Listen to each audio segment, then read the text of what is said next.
Hey, what is going on, you guys? We are live here on CCXRC Extras. I've got this guy right here, the VS4-10 Pro, and we're going to be unboxing it today and just kind of starting to work on the build. So I thought we'd go live and see if anybody wanted to come hang out.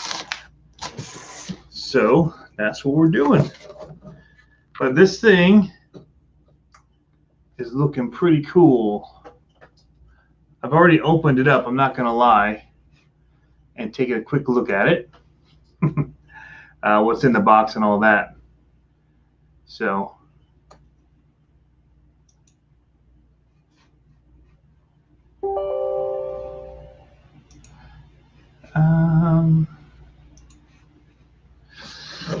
Julie 4x4, it is going well. Going well. Been super busy. I worked all weekend on a shoot. Video shoot. Oh, here's the axles. Those are awesome looking. I don't know why I was expecting a more like a shinier silver. I like this a lot. The body, multiple parts here screwed together. It's gonna be a little bit of work getting all the body and that assembled. If I opt to go for this body, haven't decided. I might have another body under the desk that I might be using instead. How's it going? Chainsaw and Curtis D. Steering wheels, H1 bag. I'm going to leave some of this aside. I've already taken the instructions out to quickly look. My favorite part I saw in here was that the shocks were already assembled, so that's cool. That is like one of the things I really don't look forward to, and so I don't have to worry about that. RC Hobby Films is in the house. Man, we need to catch up on Facebook. I saw you. Whose comment did you comment on? It was, I think, on Joe's page, ExoCage Joe's page. And I remember, man, I got to get in touch with you. I've been slammed. I worked all weekend on a shoot at the beach, so I'm a little bit tan from that. So that was fun. Hound stuff, what's going on? But yeah, this stuff is nice looking. Here's all the links. Some bearings, unshielded bearings even in here. So those will be nice and smooth. Rock sliders, bumpers. Need to find out what I need. I don't really need to open all these. I think the first step was A1 or 2. So here's the A2 bag. Chassis rails. What's everybody up to? End of the weekend here. My son's birthday is tomorrow, so that's exciting. Except that he's turning 12 and he's just getting too old. So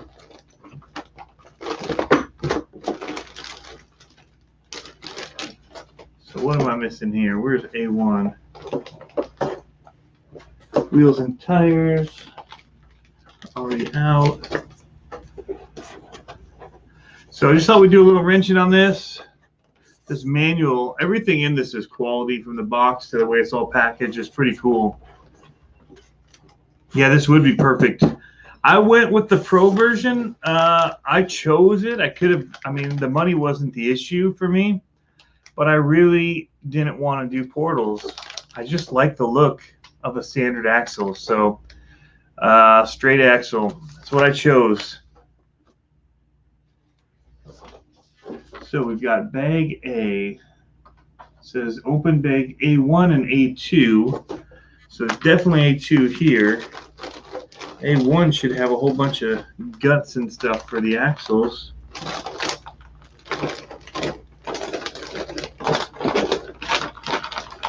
D1.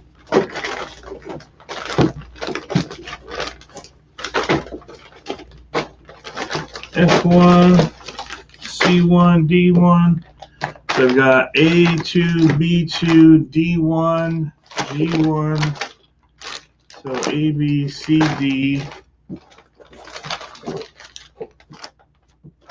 E, F. We're going to do alphabet with CCXRC. G, H, I,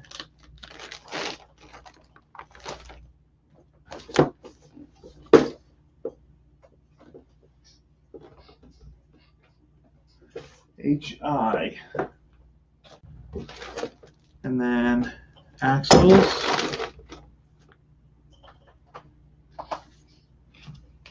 Hey, what's going on, Green Frog? Keegan. Oh. Hey, you got a couple of guys. Howdy. What's going on, you guys? Trying to figure out why my audio is not working. Sound, I can hear you.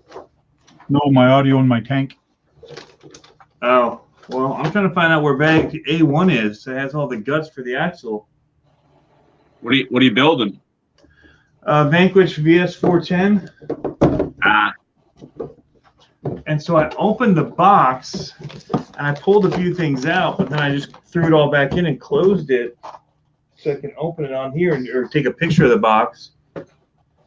But now I don't see bags A1 or 2. And they're not on the desk. So the body, I have to get up and look around. Or I'm just missing parts. That would be awful. There's no bags.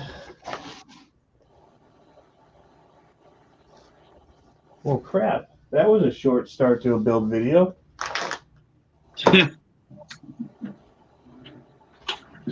Huh.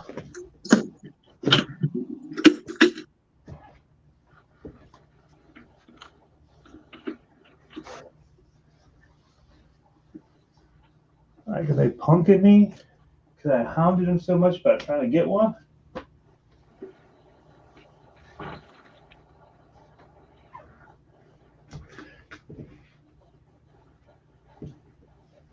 I ordered these wheels as well. Incision XD series.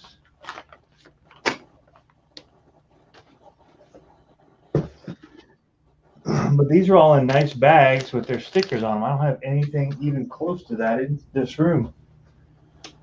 Unless they're inside of another bag. Might be.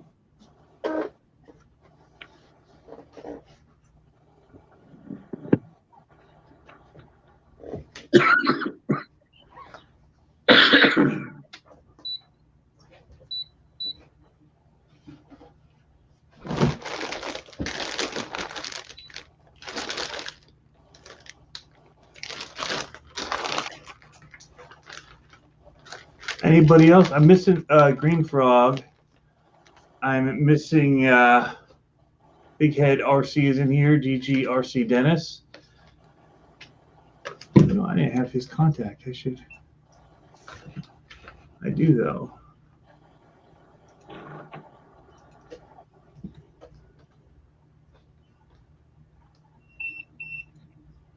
Let's see.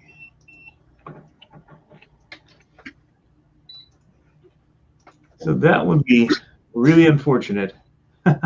So why is your audio not working, Tank? You break it? No, he just pulled the tank out of the box. I'm trying to figure out why my audio is not working, because I'm supposed to have a rattling gun, machine gun sound. Oh yeah. But it's not on. It's not working.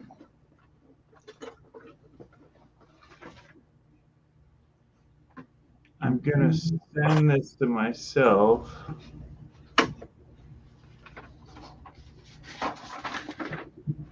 John Martin, what's you working on? I was working on my new late model chassis. Okay. You got a new chassis? I got a new chassis. I got all the bells and whistles on this one. That sounds cool. Got all the adjustable A-arms on the back there. I got the brass on the one side to help slide it, and the aluminum shock towers so I can make some more adjustments to it. Yeah. I found them. I found the bags. I'm an idiot. just set them off to the side and just didn't see them, or were they inside something No, else? they're inside a F1, has A1, B1, and a bunch of other stuff in here. Oh, you gotta love when they do that. How long would I have kept looking? Trying to send myself an email here.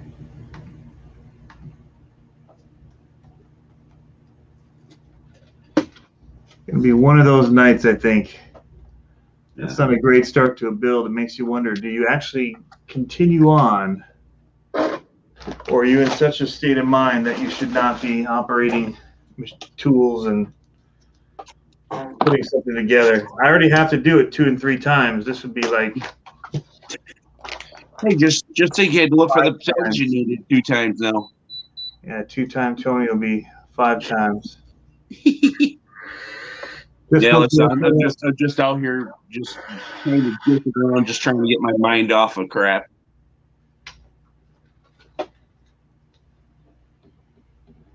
Yeah, I got labeled A1. Yeah, it's labeled. It was just inside of another bag. I was just going through the comments. I didn't realize that they had put multiple things into one, but makes sense now. Didn't at the time. Yeah, I got word just before I jumped onto Big Heads that one of my fellow racers and guy I was racing with last night passed away of a heart attack this afternoon. Oh, that sucks. Sorry, man. Yeah. It's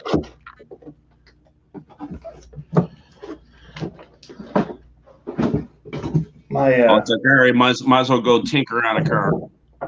Yeah. My brother just got out of the hospital. He was in for 40 days. Yeah, I was going to ask you how he was doing. Yep, just got out. Still got a lot to battle and get through, but at least he pulled through and is out of the woods. No. Well, it's not out of the woods, but he's well, you know what I'm saying. You know what I'm saying. Yeah. They still got to get certain things working, or yeah. But it's definitely the right direction, and I think they just wanted for his own sanity that he'd be out of the hospital. Yeah. So, all right, bags A1 and A2. What's up, Sean? All right, so coolness. Now it's the axle time. These are wicked. They're so light. They don't even look metal. Yeah, they almost look like a white plastic. Yeah. Or is it just powder coated? It is. It's just. These are they must matte clear coat the aluminum. Just matte coated. That's awesome looking. I love the look a lot. Getting into the metal axle stuff going on. You know, I sent myself this for Kagan. I don't have everybody's emails yet, so I'm gonna have to get emails from people so it'd be faster for me, because right now I'm like sending out messenger one at a time. Do you know what the easiest way is? When get one of Tank's emails for his show. Everybody's emails right there. Gotcha. And just copy them. So you finally got the Vanquish in, yeah? Yeah, man. I've been waiting. Yeah. They finally had it in stock. He's like, dude, they're in. You better go order one. Yeah. The axles in person, like, camera doesn't do justice how nice the axles actually look like. Did you get this, the clear coat kind? Yeah, I got the clear coat one, yeah. It's really sweet looking. They are. But make sure you buy a, like a stump guard, though, because the first couple of rocks you hit with them just rips the coat and clean off them. Okay. And then it like dodges, so you see the aluminum underneath. So just get a sump guard just to protect them. A sump guard? Yeah, so it goes in underneath the front. Club 5 Racing do them. Says 4 on the front of it. Yeah. And that way it'll go right underneath. Yeah. I think at $750, it has everything in the box that I need. It doesn't have a receiver. It doesn't have a receiver box. Okay, so not everything that I need, but I don't think I want to buy more for it yet. Although I did buy new wheels for it. Well, you need them straight away. New wheels and tires straight Well, away. I have some landmines for it. Nice. That's what I bought down at USTE. What's up, Dennis? What's going on, guys? Not much. Set this to the side. I guess You can have that thing built by the time it's ready to go to Georgia, Tony. That's the plan. I chose this over the UMG 10 because I can't drive this at Axial Fest. So yeah. I wanted it ready when I can drive it. So that was my thinking. Yeah. I need to get it up to our local indoor course and run it some. It'll be a little bit less brutal on it. I'm not too worried about the stuff chipping though. I'm a it looks better worn kind of guy. Yeah. I prefer things to have a little bit of wear and damage to a little patinaing. That's patina. Yep, that's exactly it. Jessica's 2-car garage, a little patina on it. That's it. Yeah, because it's a nice it's a nice. I was actually one of my videos popped up yesterday on my own feed, and it was when I was building the axles, and I was even talking about how nice they even look, and the camera didn't do them justice. Yeah. Just pity about the performance of it though. I need to get grease and stuff out. What kind of grease did you use on yours? I used marine grease. On the gears even? Yeah. I used the marine grease. I was wondering, I have I have Utter Butter, which is like a red and tacky kind of. Oh yeah, that's basically like the same thing. It's like waterproof. Yeah. Don't know that I plan to submerge this. I probably will actually. Tony, you will submerge it. Yeah. So I'm messing with you. I will, because I can't do my SCX 10.3 because of all those extra servos. Yeah, I know. I was just giving you crap for Axial Fest there. But I mean, like full on in, like submarine and stuff. I might do that with this.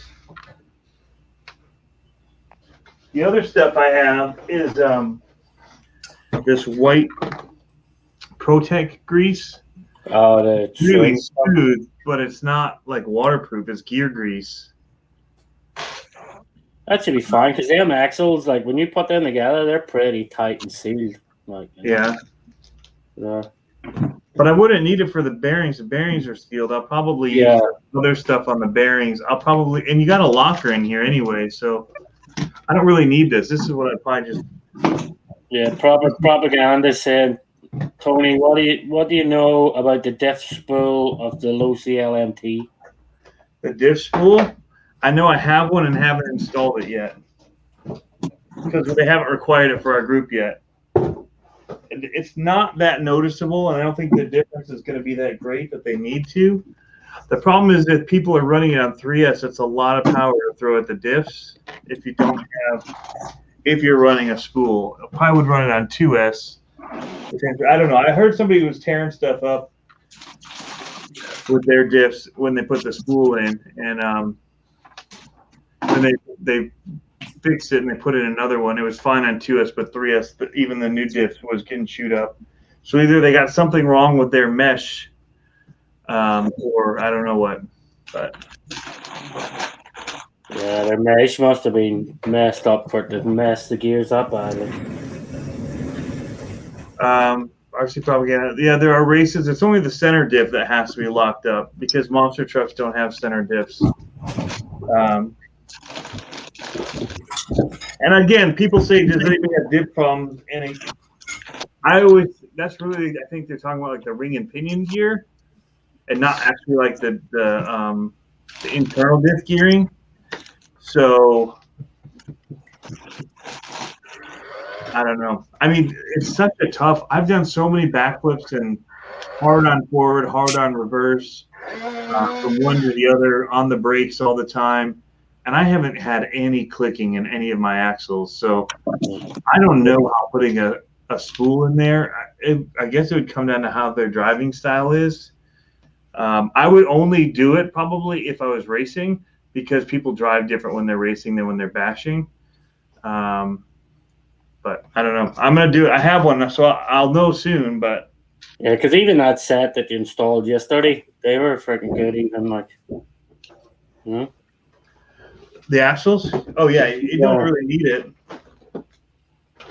I don't need it locked for trick purposes. It'd really only be for racing, and then then it really comes down to how locked your front or rear are based on the tricks you're wanting to do or trying to do. I just find though that a lot of times when I lock stuff up too much, it gets squirrely in the air. So I don't know. I locked up that SMT-10 and it just twists so bad because it really accentuates that torque twist. So, but yeah, the center diff needs it. All right, so here we go. Yeah, he said, just for racing. Yeah, I wouldn't do it unless you have to. It's pretty stiff anyway. If anything, I just put a thicker diff fluid in it if you want it to feel more like a locked center. But I would let it have a little bit of forgiveness. But most of the steering from that truck isn't coming from that anyway. It's still a monster truck. Did you get the body for that thing that you said you were going to get? What body? For the Vanquish. Did you get it? Awesome. That's going to be a funny one. All right. Yeah, I got some paint too. Yeah. My creep. I got several bodies I could use. Got the creep body. I got plenty. Plenty.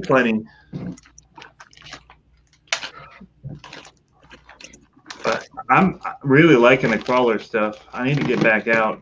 But this whole weekend I was at the beach doing a shoot. Got up at 4:30 on Saturday to get down to the beach. Are you far from Virginia Beach? Are the Outer Banks? Is that where you went? Is it? This was actually Hampton. Oh, okay. That was about 50 minutes. It wasn't too bad. I am going to use this grease on these little bearings that are open. Oh, I wish you would ding when people were in the. Oh, and backstage. Yeah. On the diff spools, you're going to use them on the open bearings, Tony? I'm going to use this Premier White gear grease. I don't know. Or should I just not put anything on these open bearings? You can pack them full of grease, yeah. It wouldn't hurt it. They're all closed bearings anyway, though, aren't they? The ones in the diffs are open. Yeah, not the ones going to school. But nothing should really get in there. Yeah. So, except you could get water. Maybe I'll just do a little waterproof grease then. Because if I do end up submerging it, it might be a good idea.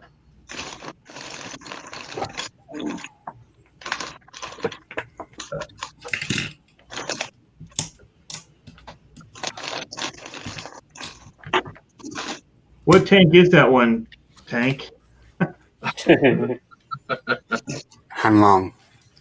But what they have different models of tank. That one is hold on, I'll get you the name by heart. I don't remember. I think it's a Leopard. leopard. Sherman. It's one of the biggest one anyways. Leopard. It's a Canadian one. Leopard? Canadian one. Canadians have tanks. Leopard 2A6. I didn't know Canadians had tanks. Yeah, but we don't got any bullets for them though. Yeah. You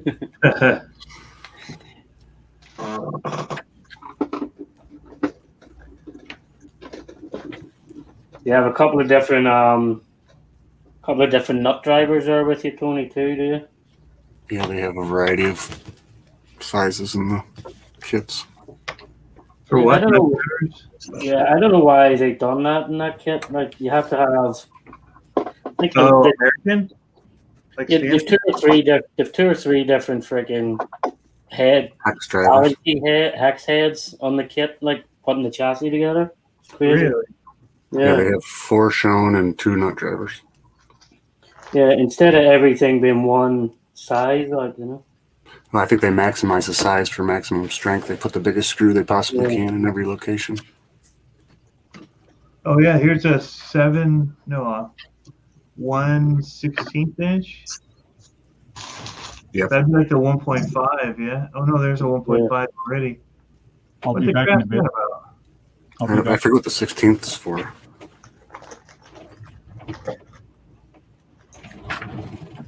Okay. I'll have a look. I don't really remember using it. No, I didn't build this one, so. yeah. Oh, I think the race. Yeah. I think like I started off salty with my Vanquish straight away, like so. Like the minute I took it out of the bloody box, the chassis rails were all scraped and everything.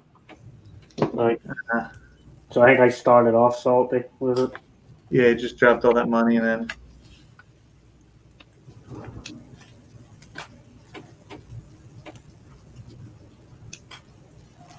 Yeah, Earl's got a bunch of subs. Earl's got some awesome stuff on his channel. Oh, yeah. He's a very talented builder. Earl? Yeah. Got more head yet. Oh yeah, he builds some freaking crazy ones. Yeah. Some Oh, crisis yeah, he wasn't such a jerk. I'm just kidding. He's such a nice guy. He's got some crazy. That's a good dude. Yeah, he's got some crazy crisis too. Like, Oh my gosh, yeah. You guys need to check out the channel Drunken Arma. The guy hit a turtle with his Typhon Oh no. on the road. Mm-hmm. What happened to the turtle? I can't even imagine. He shows it like the day after he goes and checks it out. It's just destroyed. It's a big turtle, too. It's just destroyed. Oh. that sucks. Did I ever show you that guy that would take his car FPV on the road and he got like police chasing it and stuff? There's footage of it. It was pretty epic. Yeah, Earl stuff. Whenever I have a car that I'm looking to get some info about, I always check his channel because he usually has the car Yeah. and he's usually done some awesome in-depth videos about it.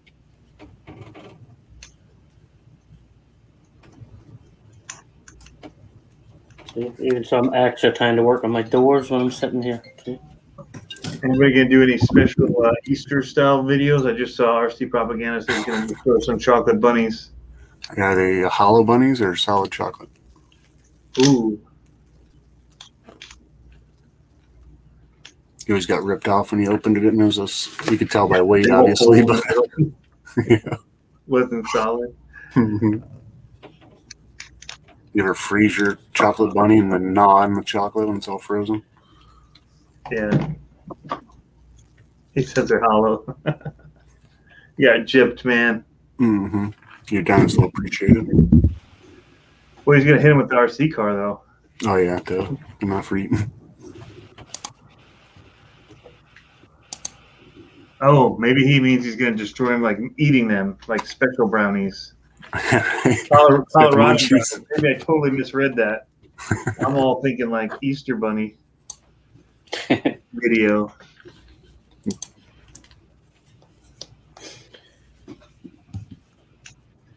All right, step 1 done. Took too long. For how simple that should have been. You always got to figure out how a manufacturer ships their parts and does their instructions. Like one thing I will say about the Vanquish, like it goes together smoothly. Yeah, the manual's really well done. Yeah, like it does. The parts do go together really well.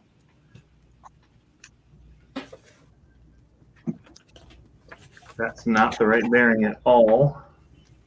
But that's all good I'll say about it. I'm not going to give him any credit. Yeah, I will. It's the best side hilling truck in the world. Like, there's no truck out there to beat it for side hilling. Yeah. Did you put a hard body on it, or did you run it with the? I just run it with the Lexan body on it. Scout And body. you had the Pro. You didn't have the Ultra. Yeah, I had the Pro. I say the Ultra's probably pretty good because it's got higher clearance for the portals. Like the problem just was like the size of them big pumpkins in front there. They hang low. Like,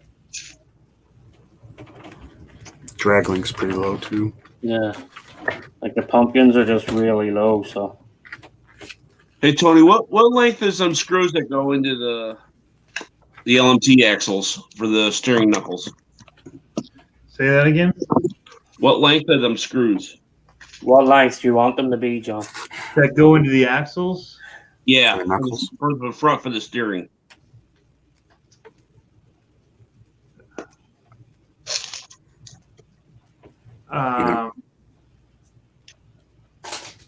The little 1.5 millimeter ones. Yeah.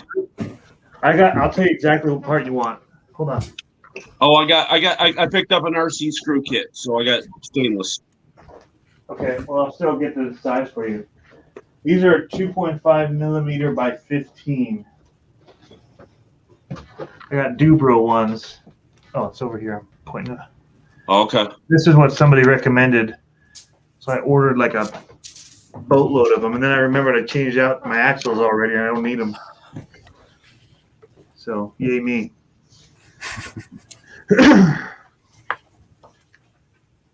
Oh, he does want to smash it with his RC. I was right. With the EXB. Yeah, with the Craton. That'll be cool. Mm-hmm. Unless you like bunnies. PETA. Yeah. Because you're projecting your anger towards bunnies there.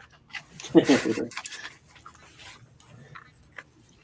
all a projection of what you want to really do in real life.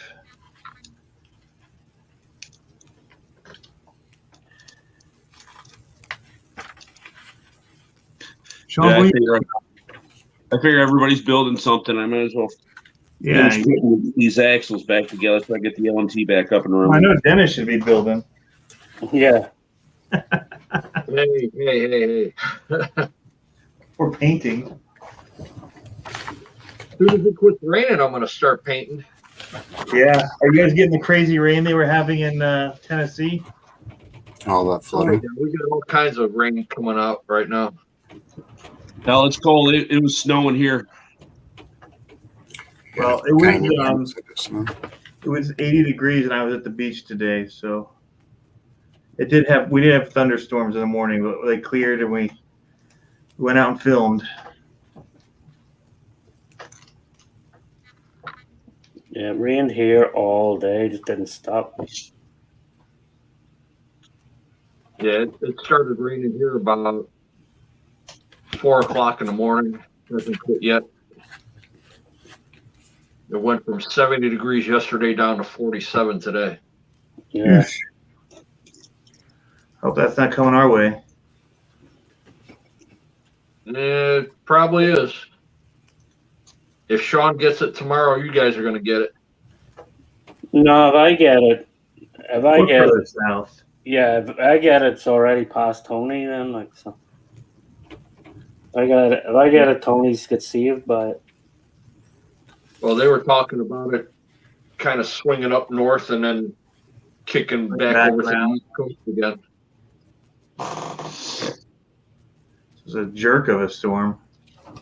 Oh my God.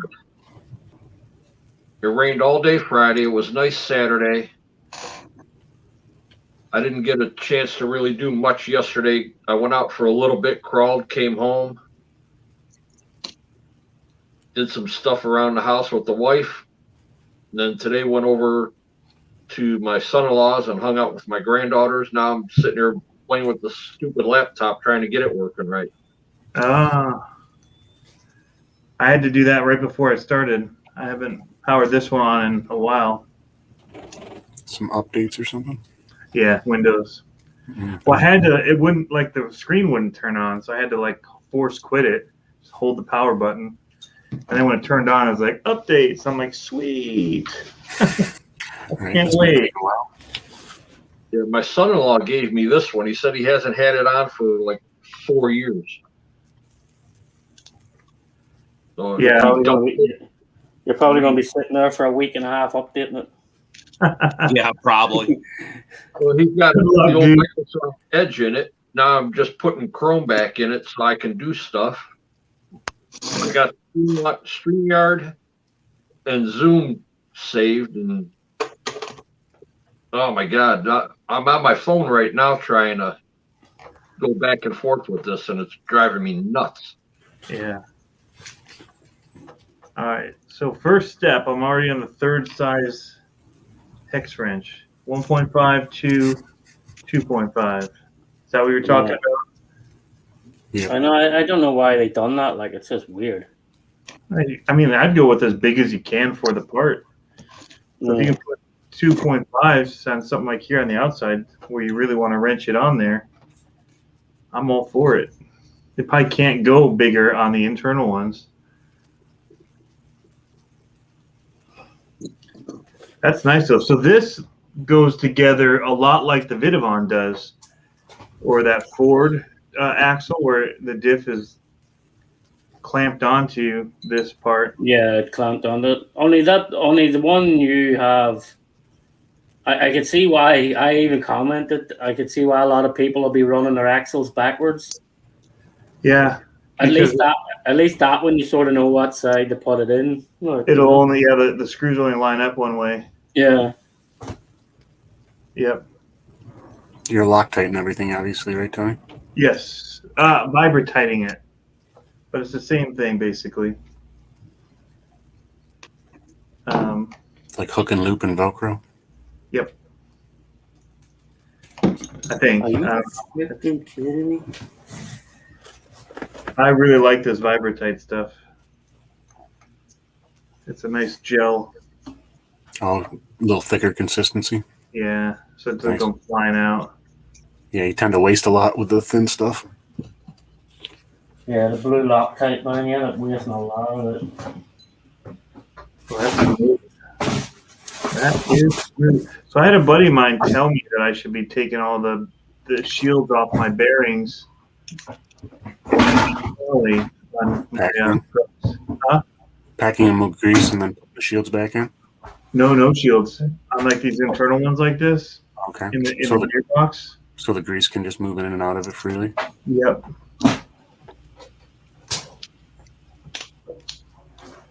What are these shims for? Are they in this? Oh, well, they're already on my table. No, there should be a couple shims, I think. There's two. One shim, two, yeah, for each axle. Okay. I think it goes on the input drive. Yeah, what have you got, Keegan? The Pro or the Ultra? Both. Right here's a shim on the drive shaft too. Right there. See Okay. that shim? Yeah. It's on the drive shaft. So why aren't you working on one? They're done. If they're done and they don't need any work? Nope. Have you driven them yet? Nope. The shell's clean. Are you gonna drive them this summer? Yeah, I think so. How's your course gonna be in the spring? Is it gonna be a lot of work to get it started? Yeah, I got to clean out there. I got a bunch of leaves and sticks and what have you on it. Hopefully, I don't get a beehive like I had last year. And underneath the rocks, there's a ground wasp's nest. They're the worst. Yeah. Hopefully we all get vaccinated, Keegan, and then we're coming up. We've 8 acres up there, dude. We're gonna put tents. Right. Yep. I got a pond you can bathe in. We're coming up for our Green Frog RC event.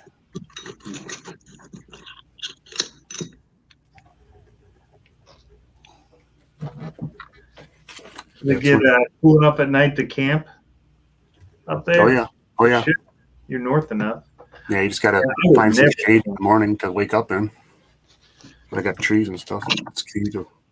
I hate waking up when your tent's in the sun.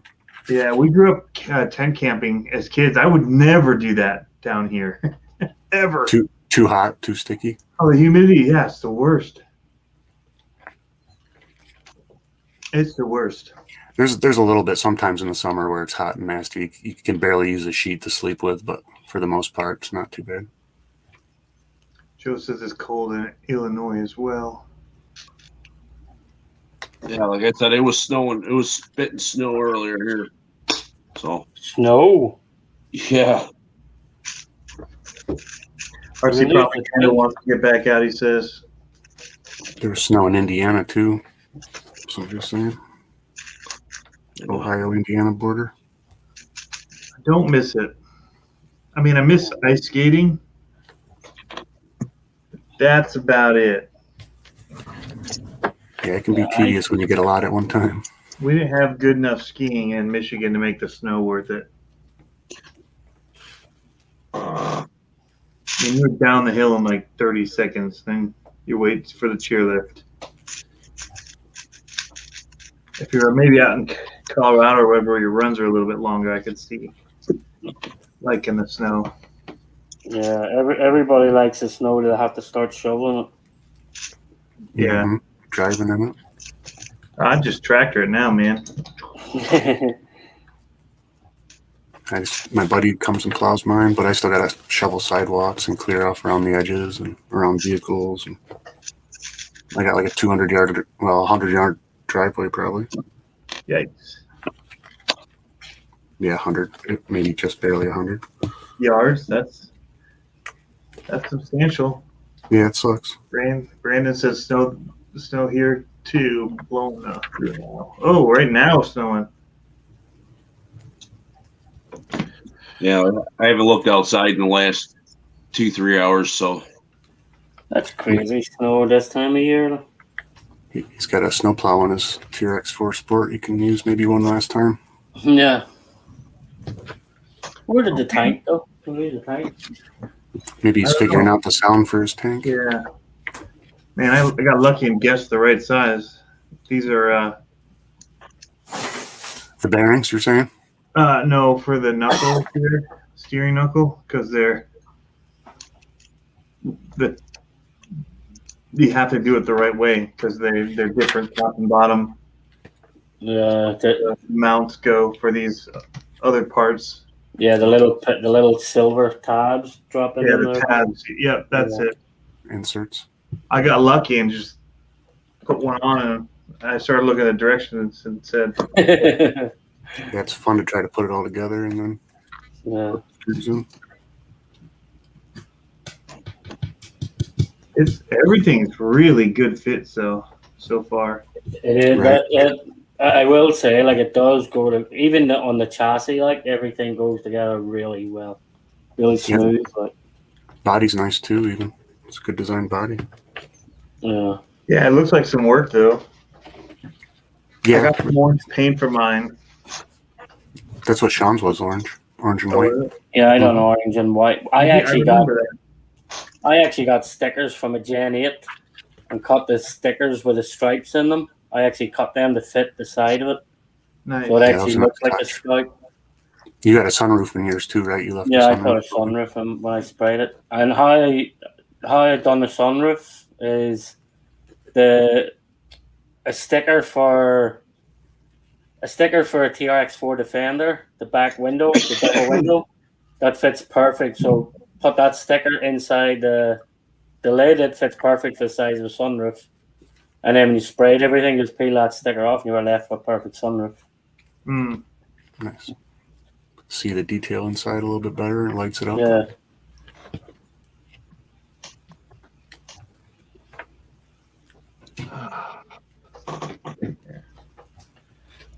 Can't believe I just dropped that screw. I can. I got to get myself a Kai RC. Yeah, but you want to see? Look at all the size of it. I'm Teeny not little even ones. down. Look, Oh God. one that It's like a size. grain of I'm not even rice. gonna get down right now and look for it. Not Why do easy. you think that they have these little slide-in sleeves that go inside the axles that are the actual threaded part? Is that in So case it doesn't. you figure it out? Yeah, exactly. The aluminum wouldn't be that strong. Oh yeah, that's it. Yeah. It's not The aluminum. steel insert can Yep. take more torque. Yeah. Yep, it makes complete sense. As you said it, I realized how idiotic that was of me to not think about that. Oh, even like axials Yeah. have those inserts that'll wear out eventually, and you can replace them. Yeah. Normally, a lot of them, though, you drop in from the top down. No. Yeah, having both directions makes it challenging. Yeah. Well, this is nice because it locks it in for the Yeah, screw. it holds everything in that way. The bottom. It's pretty nice. Joe.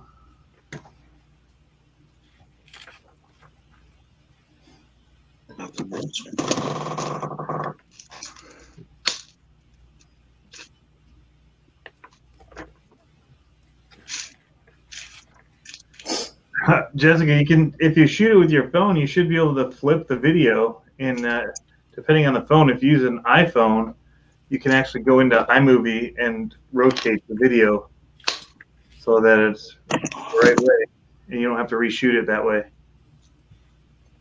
I do it all the time. I either shoot it in upright mode on accident.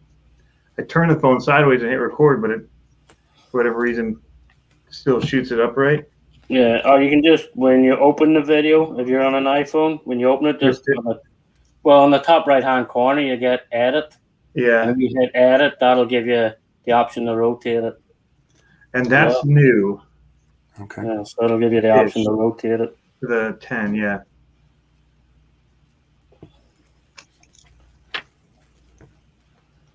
Yeah, because I used to have to do the same. I used to have to go into iMovies all the time and change it in iMovies, but now they just have that up in the top corner.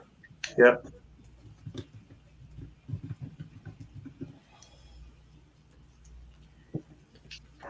Pro's nice too. It comes with the shocks already assembled, I'm pretty sure.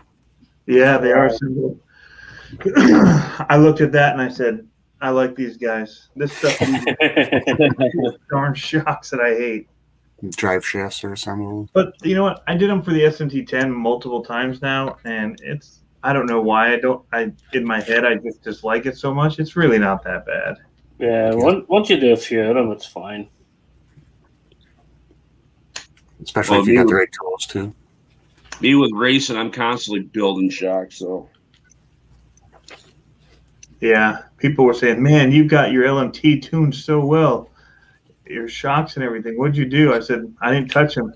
They just wore in like that. That is all natural. Editing, what's that you speak of? If you mean staring at clips together, then yes, note 4. I have no clue how that works, but I will look into it. Yeah, I'm not sure on the note if that's an option for it or not. Yeah, I just do all the editing on my phone anyway. iMovie on my phone. So Exocage said he does too. Yeah. That way he can do it anywhere. That's how I've been doing it for this channel. I've been editing a lot of it on my phone. Just a quick version of stuff, and then I'll go back and do a longer edit on my computer. Yeah, I was thinking of actually stealing my son's MacBook or his notebook or whatever. Do it on his iMovies on the computer. Yeah. Yeah. I don't know if it'll upload the movies faster to YouTube off a computer or off a phone, if it matters or not. But. I think you just get. So I think you get a few more options on the computer though than you do on the phone. Right. For editing and stuff like that. Yeah. Definitely for editing. Yeah. Now that little piece is fun.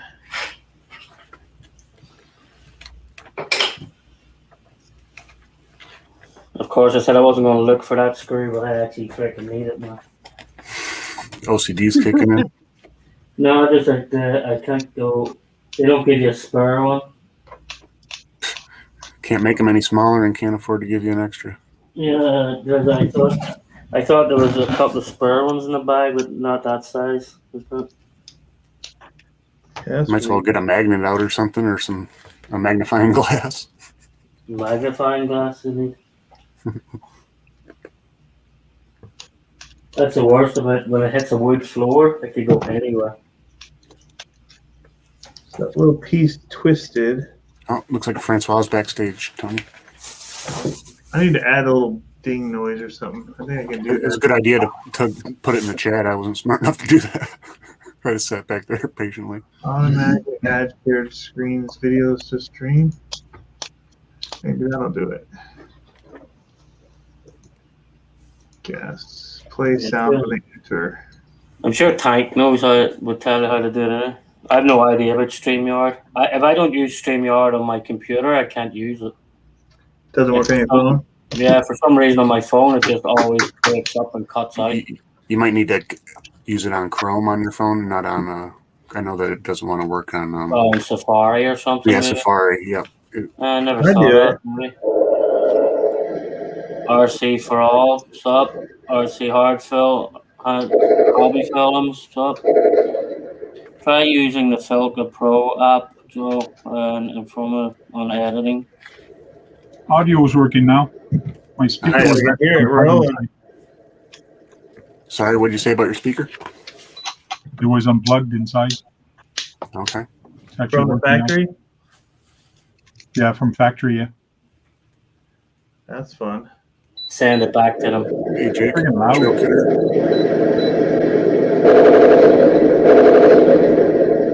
a pretty good sound. Definitely.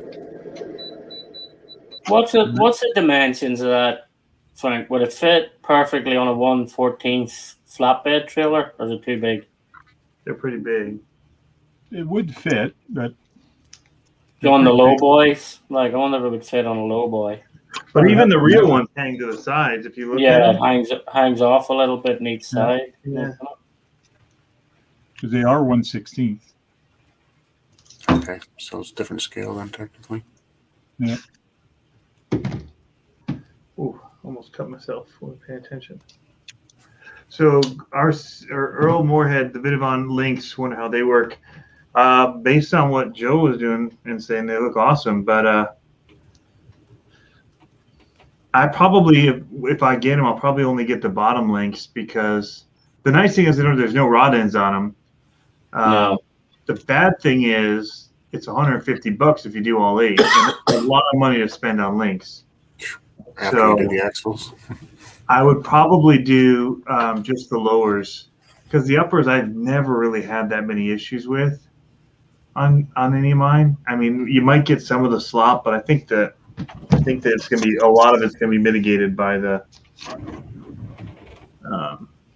other parts. So I don't know. Is that the ones Joe was showing on the end of your podcast? Is it? Maybe. The solid. I know he just did a video on it. Yeah, the solid ones. So Earl said two bottom links on them for me too. So it's Yeah, just. Earl said bottom links for me only 2. Yeah, I mean that's what I did on all of my LMT or SMTs was I only did the bottom links and I left the tops plastic because the only thing that would ever crumple or have issue was those lower ones. I'd never had any damage to the uppers. They don't take the same type of stress. Hey, Trail Critter, welcome. They're protected up in there too.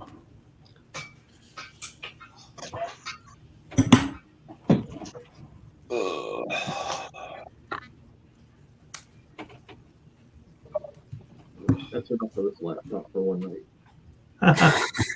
Does it kick backwards, Tank, when you fire the cannon? Yeah, there's recoil. Yep. Nice.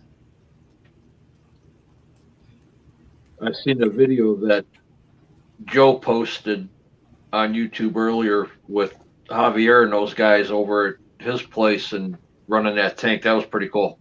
Yeah, I haven't had a chance to watch that yet. I'll watch that. I haven't seen it either.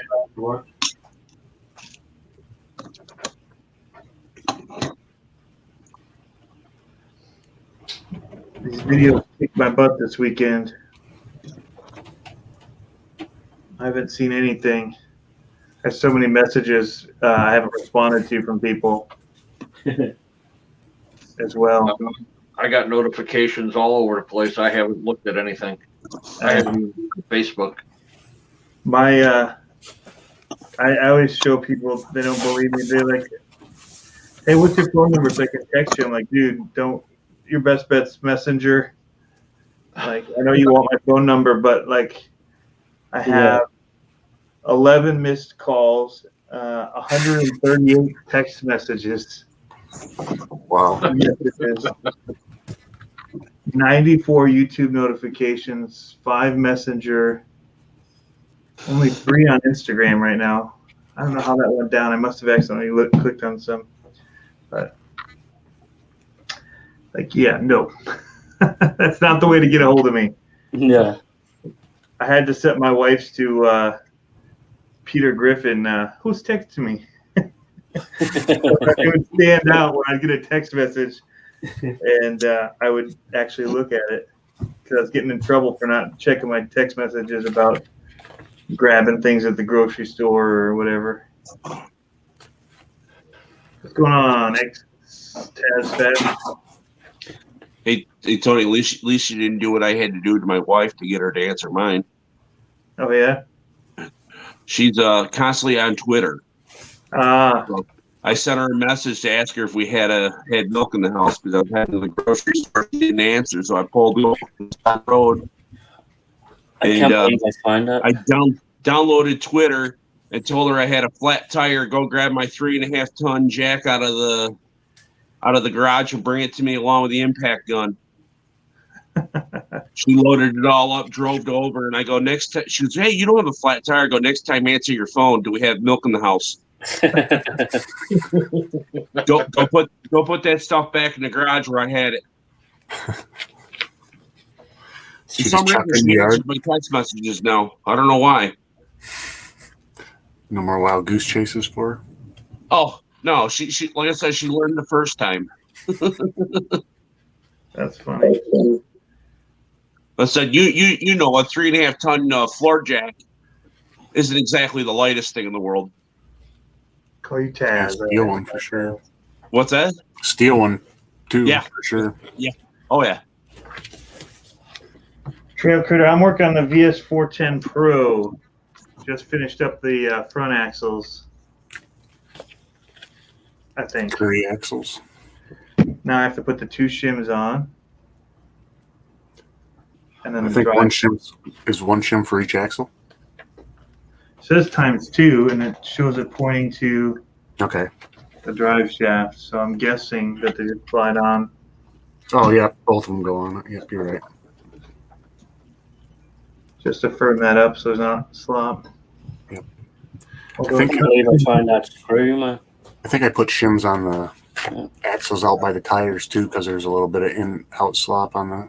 Yeah, I think I had them both sides. One, no, by the tires, I don't think I needed them. I think there's going to be some on the others. Oh, I don't know if that's going to fit. Yeah, I think it went both sides. It was up by the transmission and down by the.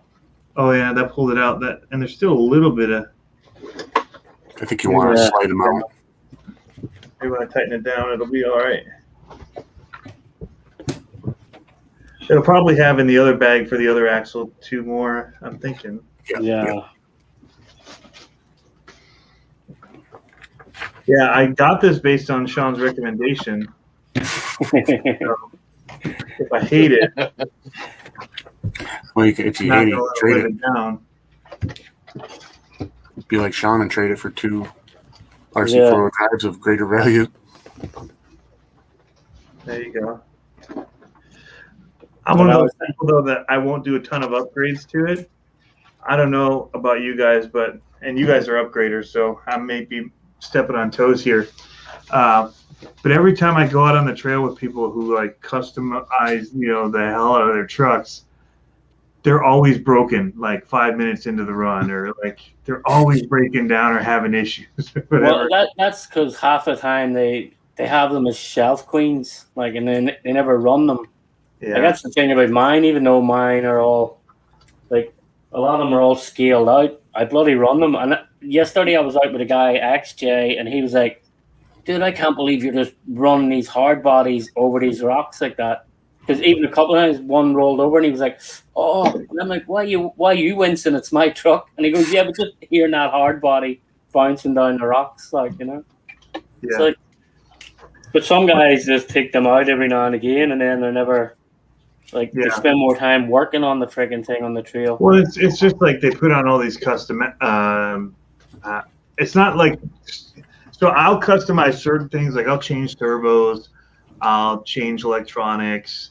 I'll do some small like modify. But some people like go all out and like rechange the whole way that the truck works. Yeah. And then they're out there, and it's just is like parts are coming undone and falling off, and like the battery's falling out of them, and I don't know anything about having parts fall out of a steering servo. Yeah, you made it. How far did you make it when we were at Fest before we had to break down and pull out the magnet mats? Well, it wasn't long. Don't go into stories. No, Come on now. No, it wasn't long at all. But this is a couple-hour live stream, but we're still on a little bit of a story time break here. I went into that telling you, I go, I'm going to have problems with this servo horn. You did say that. Yeah, and sure's crap. 10 minutes, not even 10 minutes in, and here I am trying to find a screw and put the servo horn back in the servo. It was not 10 minutes in. There was not even any terrain really at that point that we tackled. No, we hadn't even gotten the trail. There was like a log down across the trail, and like 2 boards going up to it that you went. It wasn't tough at all. But we'd come right to the tough one, and that's when it actually went. Though is that uphill. See, that's what I do with my RC.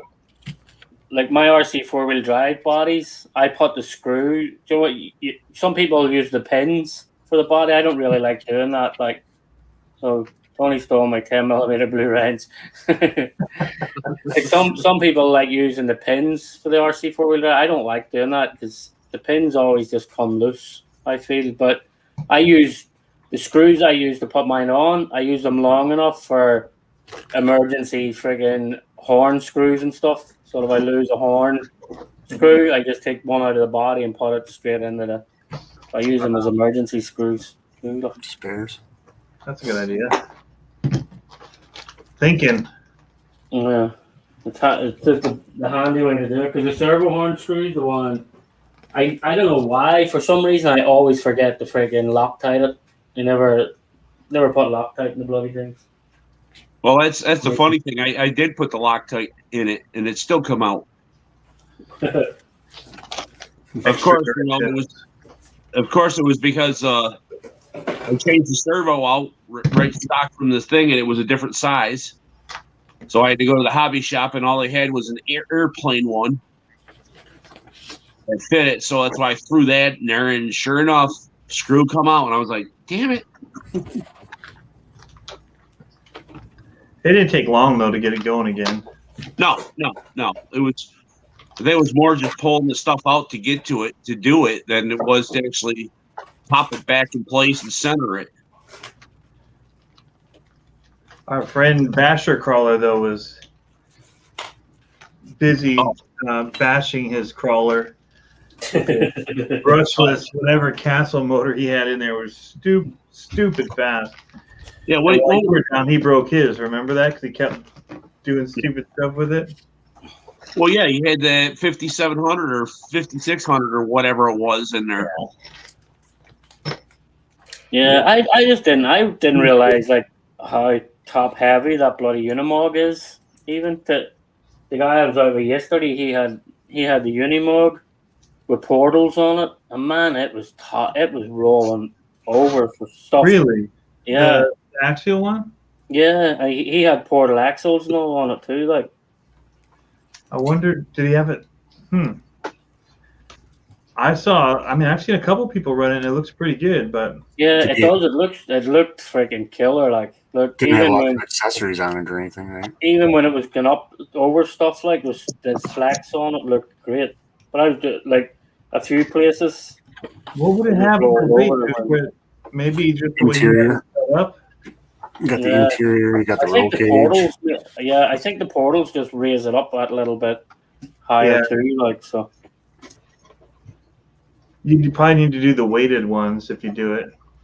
Yeah. I wanted to do with my SCX-10 III is buy that kit of the other axles, or actually just swap them. I guess I just take the ones from the Unimog and put them on the Straight axle conversion. Yep. Yeah, I wouldn't do any extra gearing. I'd just run a faster motor in it, knowing that I have reduction, and not change the transmission or anything. Just gear up. Motor. Yes. Power up. Hey, you ready? I think I'm gonna run away. It's almost midnight here. I'm getting a little tired. All right, man. See you guys later, and good luck.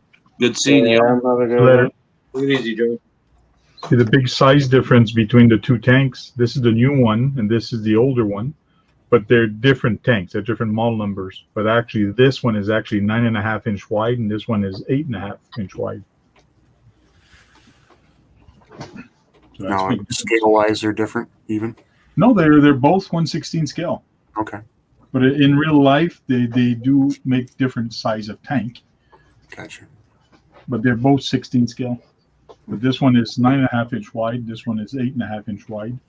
And this one is basically 15 inch long. And this one, it's not even long enough. To 18 inch. Or 19 inch.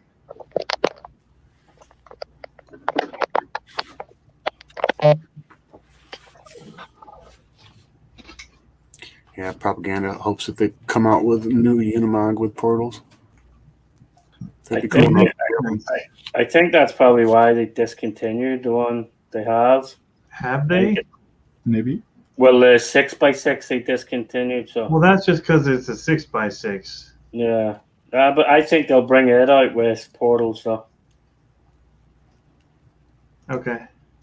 I think they'll bring, because the Unimog should have portals, like. Yeah.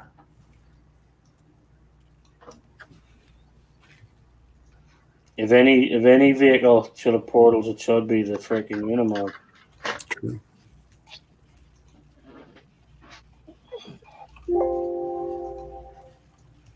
Stupid Windows chime. I hate it.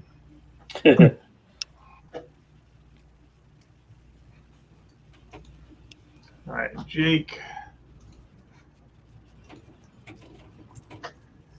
I forwarded you Francois' invite earlier, Tony. Just I don't know if you had an old one or not, just so you'd have that list of.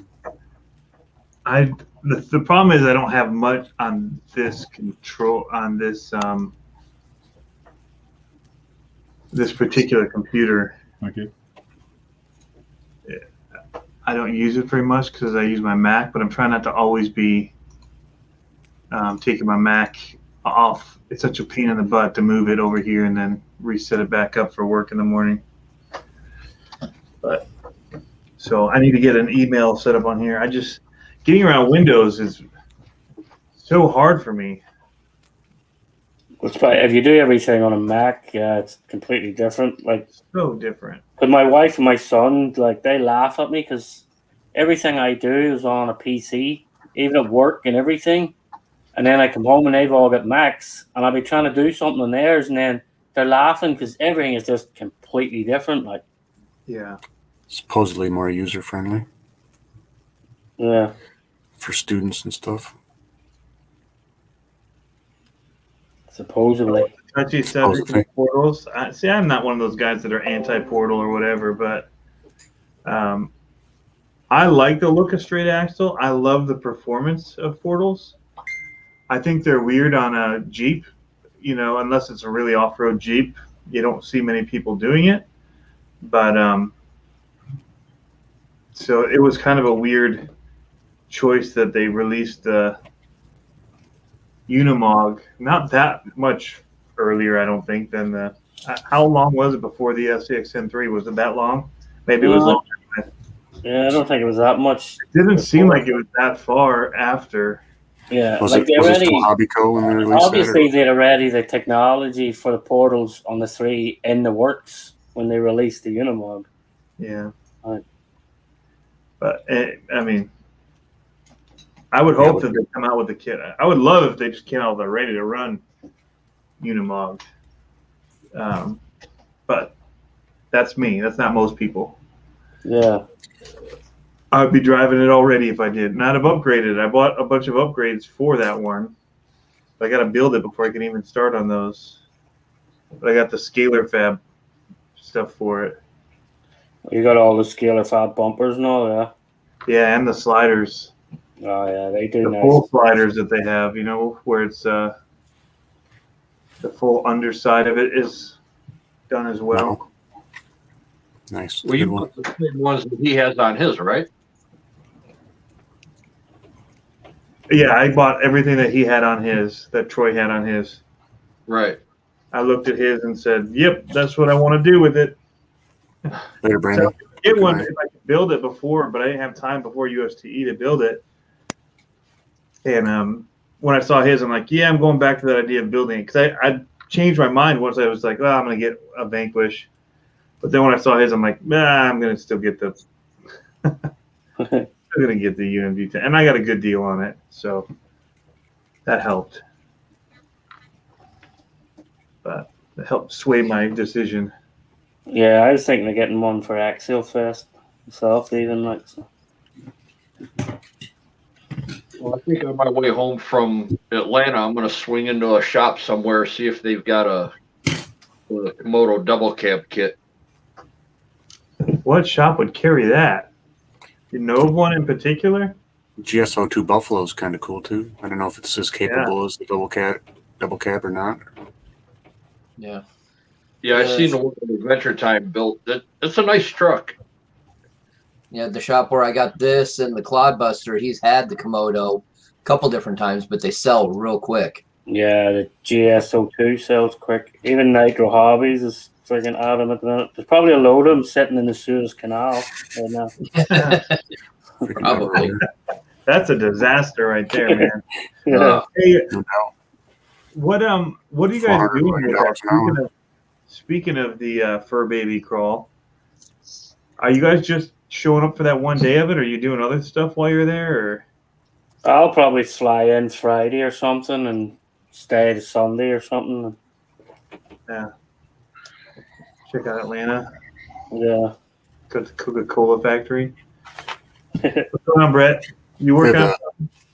Olympic area. I need to go wash this body so I can mask it up and get it ready.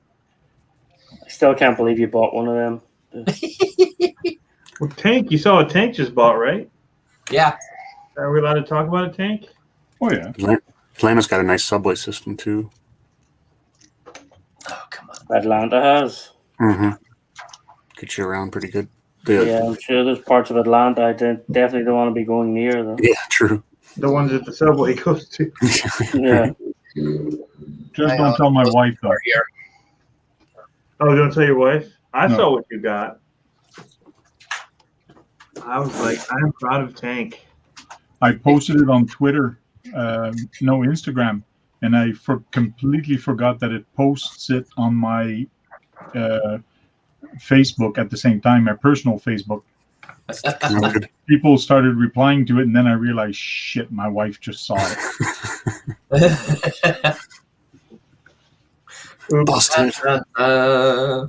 Freaking social media. So she goes, you left with one and you came back with two. What's up with that?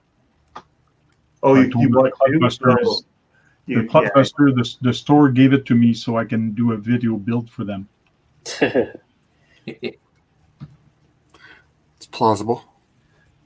I'm sticking Earl with that. Moorhead talking about depends, so he doesn't have to take a pit stop on traveling. Is that what are you talking about? First thought about doing that at a concert. over there? It's a good idea for concerts too. Or NASCAR driving. NASCAR driving, they wear diapers. Yeah. The long, what's that enduro race? The 24 Hours of Le Mans. Well, You're yeah, saying, like what- the car or something. Car rally guys, yeah. Car Rally or the Baja 500 Yeah. or 1000, either one. I love the idea of racing, but I love the idea of soiling myself in order to race. Yeah. But at the same time, like, you think about your day and how often you have to go or whatever. Well, when I get on like these shoots, like I was on here, where you don't get like, when you're on a certain movie shoots or whatever, you don't get a break unless they break. And it's usually short, and it's still not. I didn't have time enough to get to where I would have needed to go. And so you just don't go. And it's doable. But It ain't good for you. Yeah, it's not good Yeah. for you. Mhm. The same as them Formula One drivers. Like imagine being one of them, the sweat they're going through. yeah. Well, that's part of it is because you're sweating so much that you're losing it through perspiration. Yeah. Happens too when I travel internationally and like you're in Africa and stuff, and like there ain't nowhere to go. But your body just never is like, oh, I need to go. It's like it knows I'm on lockdown until we get back to a city. That's pleasant talk for you there. Think about that for a little while. Okay. Okay. Let's. Oh man.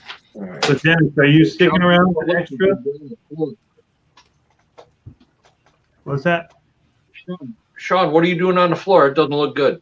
I'm looking for a little tiny nut now that I dropped.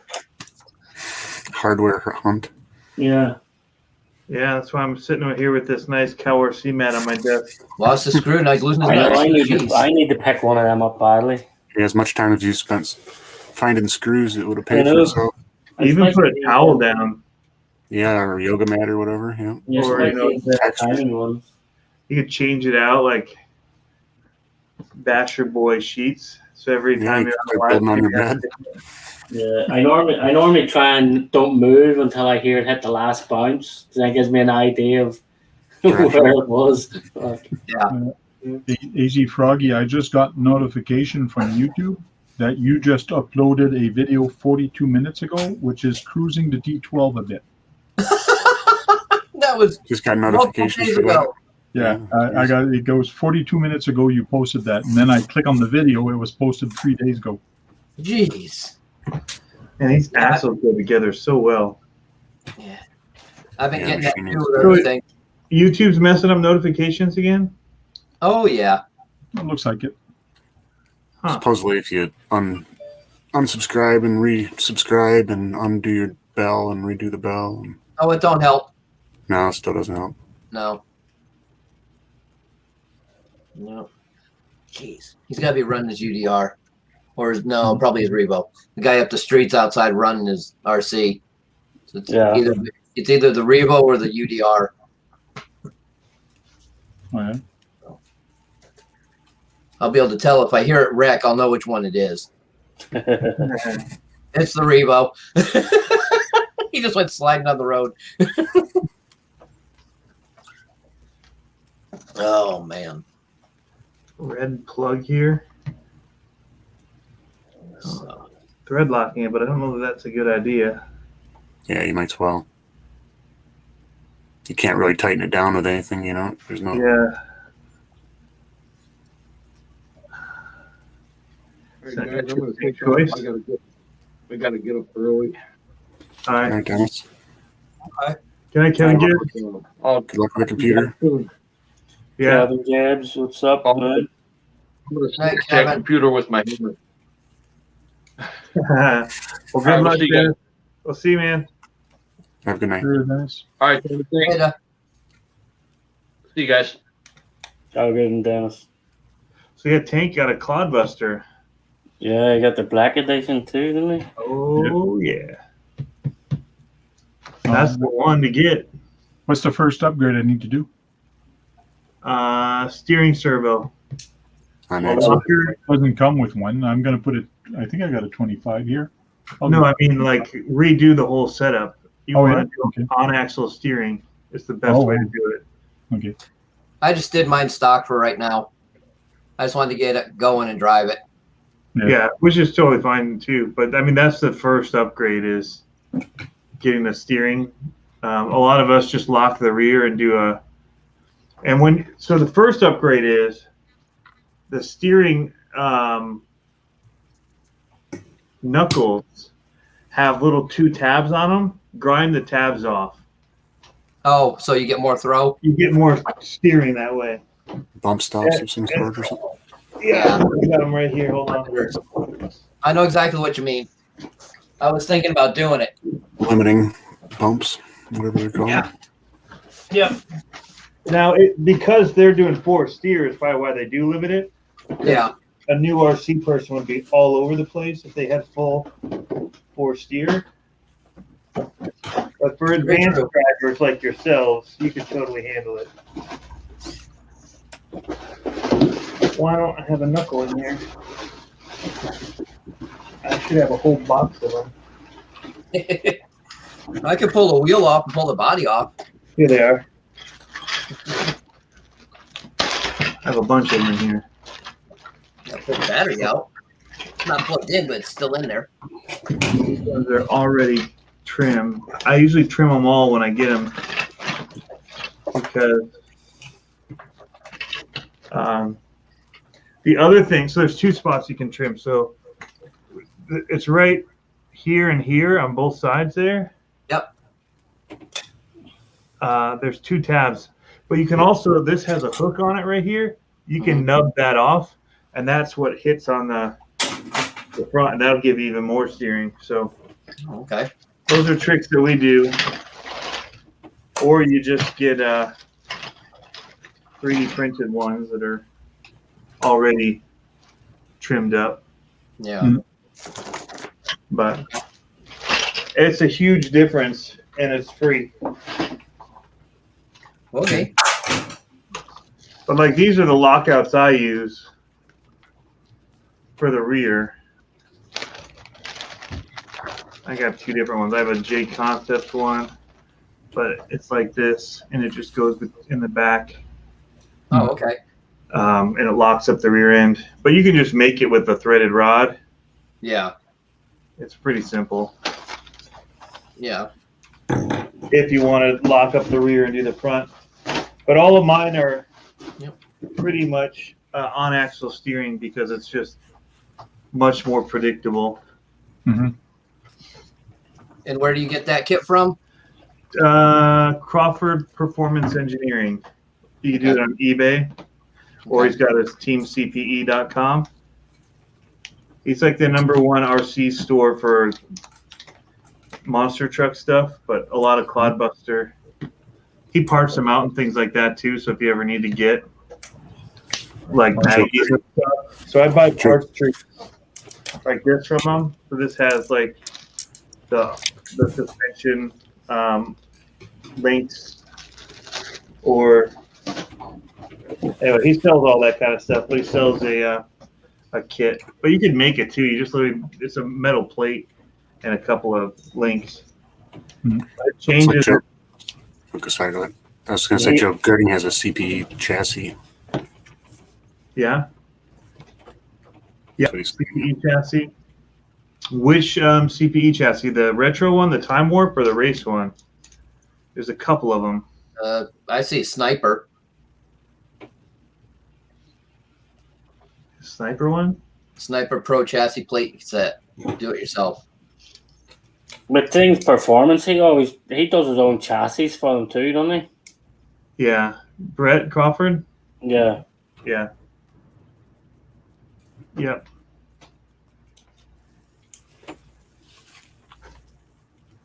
But he makes a whole bunch of stuff. Even for the LMT, he makes a new kit that's a new steering links for the front.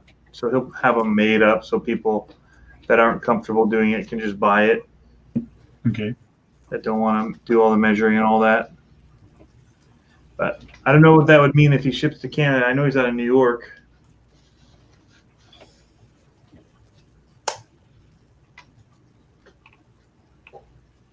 What about a bearing kit? What bearings does it come with, Tank?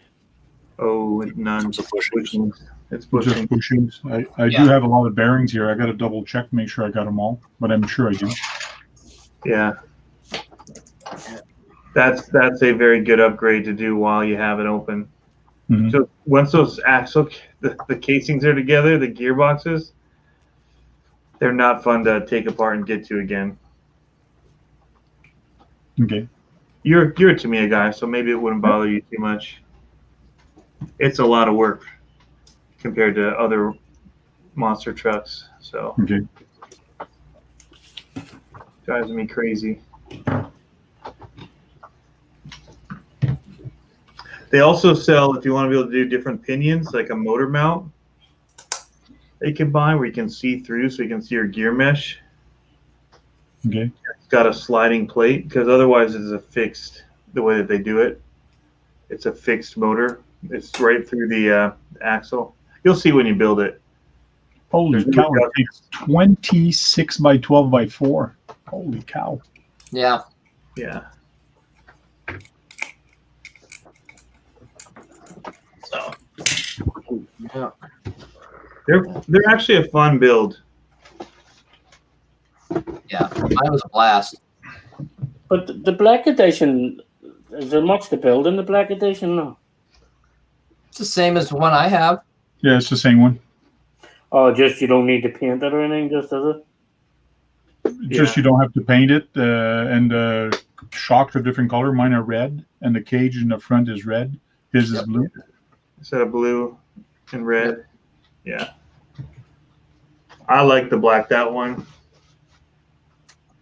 Personally.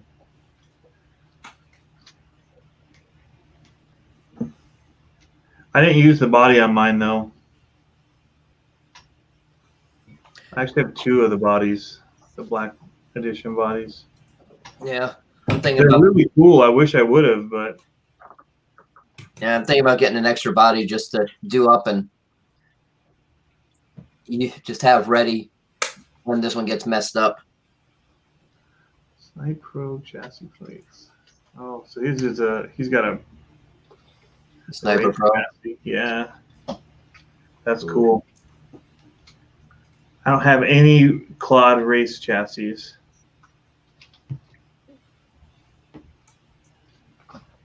But everybody say that they're the best. I got 8 6 by 12 by 4, and I need 20. Yeah. Wow. Yeah, it's a significant number that you need. It comes with 4 bearings in it, I think. It does. It has 4 bearings in it for the axles, for the outers. Yep. So This is true. you got a couple on hand. Jim's bearings. Yep, $20 for the kit, USD. He's got them in stock. All right. Yep.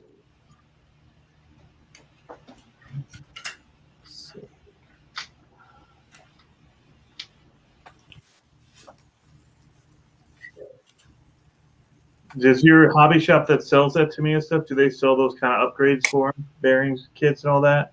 Yeah. Yeah. Mine doesn't have them in stock, but he can get them. Yeah. Why am I missing a bearing? Right. I'm missing a shim. They're not stuck together.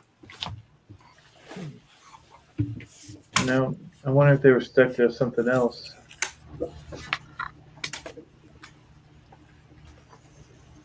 That I just put in. There's 2 other shims that were larger.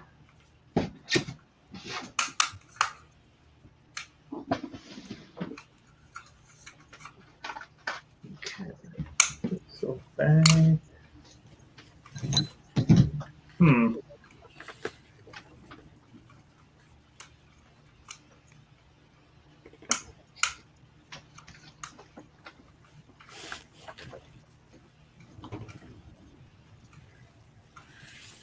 Yeah, Earl says, wish his hobby shop would carry stainless steel screws. Well, I don't know where that is. A lot of people order their screws off, what's called that Modern Masters, isn't it? I just go to Copper State Nut and Bolt. Yeah, you got Modern Masters. You get I just found out that we have a company right near us that sells all kinds of screw kits and all that, and stuff for model planes. And they shipped I think they're one of the larger ones. It says in the world for these parts, some of the parts. nice. And they're literally like right across the street from where my kids get music lessons, so I will be getting my parts from them. Nice. Thanks. Start selling Support screw kits. local. Yeah, So the next time, they're already selling screw kits, and they're selling Dubro tools and all kinds of stuff. so the next time you're pretending to take your kids to music, but you're really going to hit a couple of drag runs. Yeah. Right, they're standing outside waiting afterwards. Well, they're just a drop ship place. I don't think they have any open storefront stuff. But I'll have to find out. I drove past it to see what it was, and it just looked like a little store, or not even a storefront, just there's a couple law offices back there, and Yeah. It's gonna be a little slop here if I don't find that. I'm gonna put together for now. That's a good size shim to have spares of anyway. Axial That's sells, cool, or dude. Traxxas sells them. 1985 shims, I think. I think I have them. I think I have them right here. No, I just for screws, I take the ones I need to a buddy of mine. He works at this place. He goes and matches them up and lets me know when he has them in hand.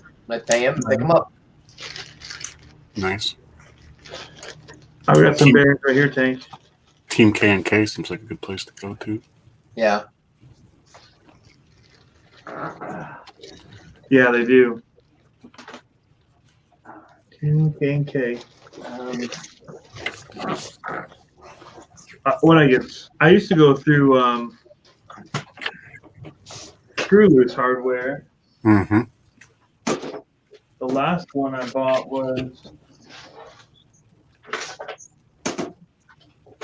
Dynamite screws. They were just Dynamite from, I think, Horizon.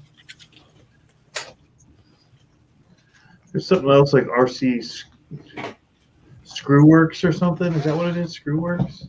That sounds right. Hector's RCs and G's is asking, is stainless steel screws stronger? Actually, I've heard they strip out easier. I know stainless steel's harder to drill than regular steel. Yeah. Steel, not hardened steel or anything, but yeah, stainless Well, steel's harder. they won't rust out as easy though. Right. Yeah, they don't rust. Just gotta make sure you put your tip in all the way and don't let it slip out, you know? Yeah. 2.01. Yeah, you need 5x7 by 0.2.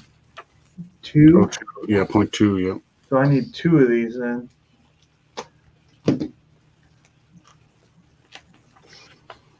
That should work. These are thin. It's the right size though. I'm sure a lot of these drive shafts are all running the same. Yeah, 3mm, 5mm, I guess. Yep. Yeah, they don't rust. So, Oh, where's the other one? Oh, there it is. and Yes. let's You get pick up a servo horn. Man.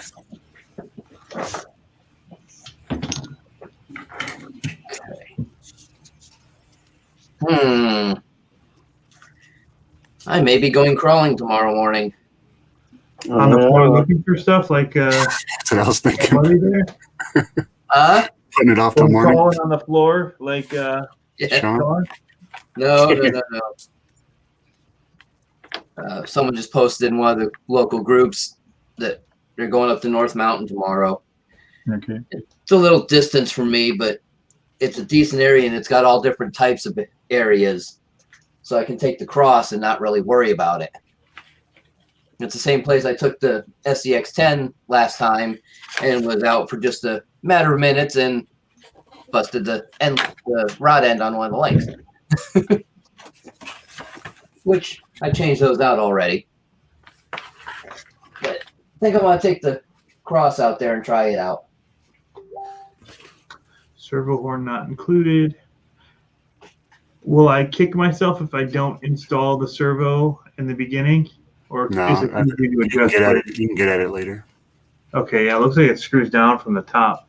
Yep. Yeah, you can get, because they have both. They could, right beside it, they have a placement where you can put the servo winch as well. So you get Yeah, you're just putting the screws in there to hold them in place. yeah. So Yeah, I you get tried that. the reef stuff is getting popular. I was the one that would ask him to order stuff and have it in there, and I went to go think I was gonna get some of the servos that I said that they should have in stock, and I saw them last time I was in there, so I went to go and buy them, and they were gone. All of the reef servos were gone. Did you try JJ's? You might try looking at JJ's or ordering. I don't know, haven't. I mean, I was just website. walk-in shop is all I was looking at. Gotcha. I'm sure they can order me more, but I was You looking shocked. for 555 for Yeah, or 4. I do a lot of the triple 4s. I don't do Mhm. anything crazy. And I don't want to do extra battery to do it. And I don't want to plug into my balance DC. lead. Okay. That stuff's just too finicky for me. I mean, anything you plug into a balance, I just doesn't seem like a good enough connection. But Reefs has that pretty cool new servo winch too, the internal spooled servo winch. yeah, I saw that at the trail. USDE. Yeah, USTE. I like the idea of that a lot. And I think micro servo based on the 199 or whatever that small servo is he has there. I forget what the name of it is. I have their micro one to put in my mini micro crawlers. Okay, cool. I haven't done it yet. I have a whole bunch of stuff that just came in the mail, axles and stuff to Nice. do. Somebody was mentioning the Kyosho Mini Z tracks earlier on Sean's, said that they're cool looking, but they're nothing great to use. Yeah. Mini Z. Oh yeah, and you have to build them. I was like, I'd have fun with that. yeah, right. I ain't gonna build that. I think they might have Phillips hardware. Yeah, probably. Too much work for me, man. Send them over. I'll build them. I don't care. This I have fun doing stuff like that. you builder people are crazy. You must not drop screws enough. Hey, that's beside the point. I should probably take a picture of this as I'm building. Right? Yeah. I always like when you go to forums where those guys like take detailed pictures of every part as they take it apart. I'm always like, wow, I will never do that.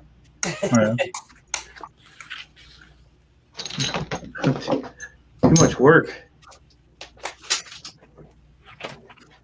I'd rather make videos, which take a lot of work too, but That's something you're used to and you're good at. well, I take pictures too, but it's the stopping all the time, every little time that you have something to take a picture. Yeah. And my workspace isn't clean enough where it's like, oh, here's going to be a great. I'd have to set up something to the side or whatever. Nah, just gonna build. Now the motor you're going to want to put in, Tony. Yeah. Yeah, you kind of build the transmission around it, but the transmission pops out pretty easily. You don't want to take too much to put it in later. Okay. Which one are you working on, Tony? The VS4-10. Oh, okay. Wouldn't know a bit about those. Sean really likes those. Yeah. Yeah. That's the only reason I got it is because of a recommendation by Sean.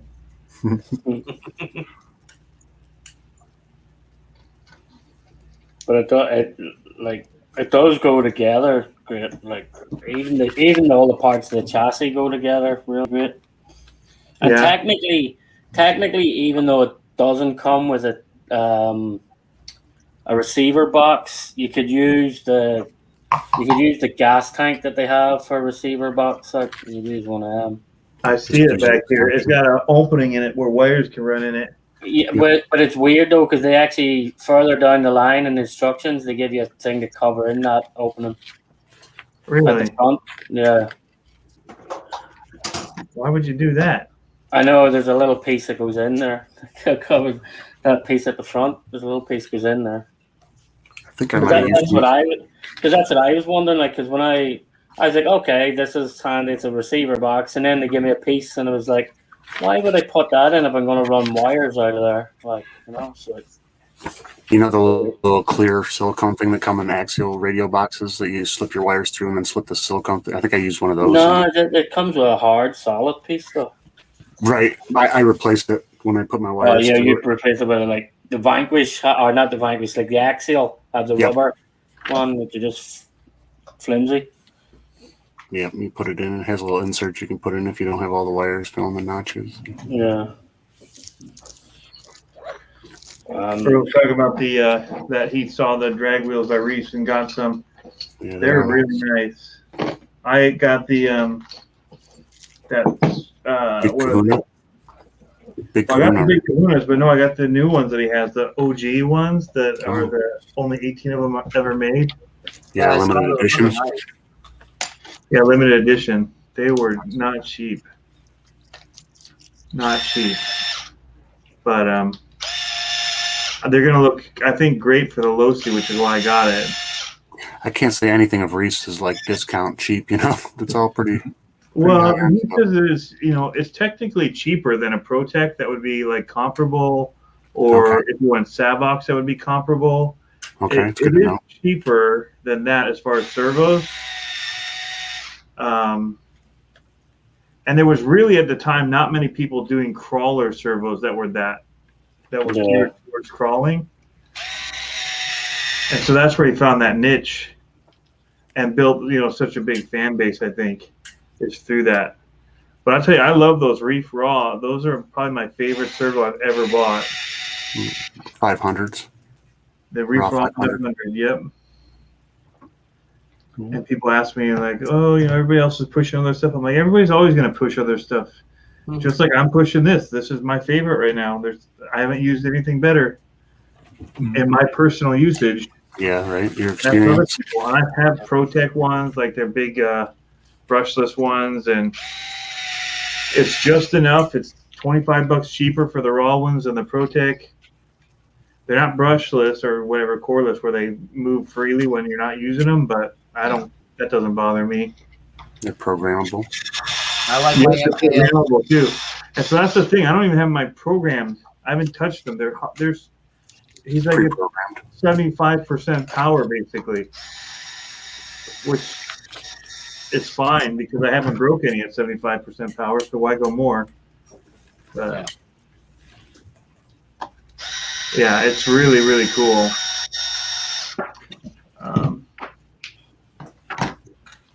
But I don't like spending that kind of money, that's for sure.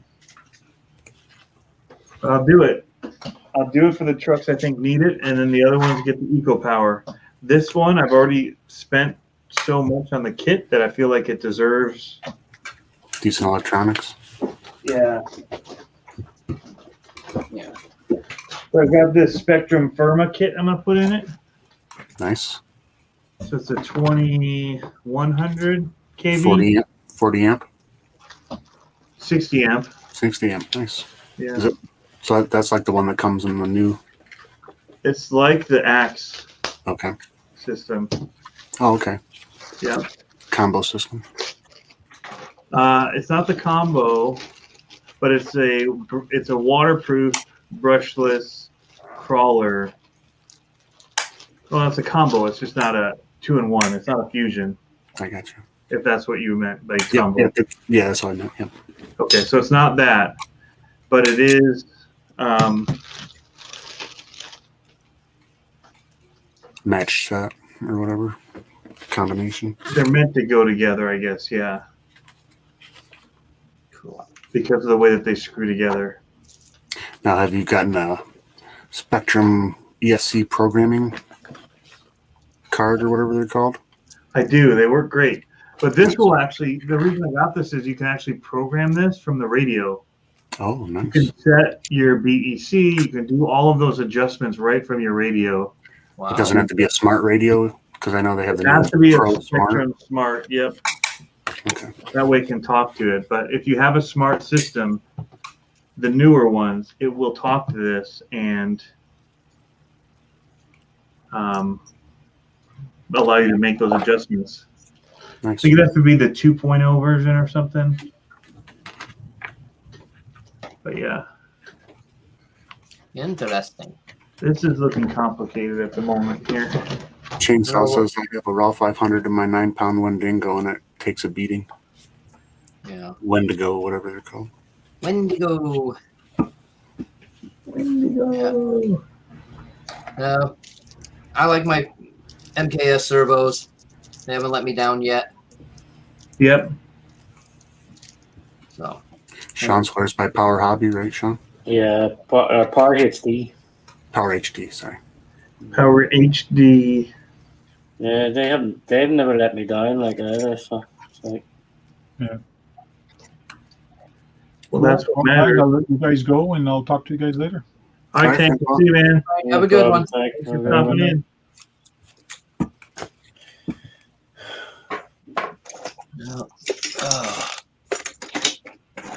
I got a Traxxas receiver box for my VS4-10 kit. Yeah, I know that's what Harley reckons to get. He even says put a Traxxas receiver box in it. But my point to Harley was, I just spent $800 on your bloody kit. Why should I have to spend more on a receiver box? Right, you should have it. You Be built in. Yeah. know? Even give you one that you stick down or something, like, you know. So, Well, his reply was that some people don't use. yeah, his Receiver reply boxes. was, well, not everybody uses receiver boxes. Yeah, you guys in the West Coast don't, where it's not raining 95% of the time. Like, Oh, you mean like me or something? Yeah.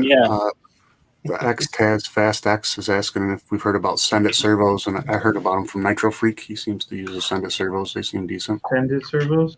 I haven't heard pricing, or I think they got pretty good torque and stuff, comparable to. They're pretty strong.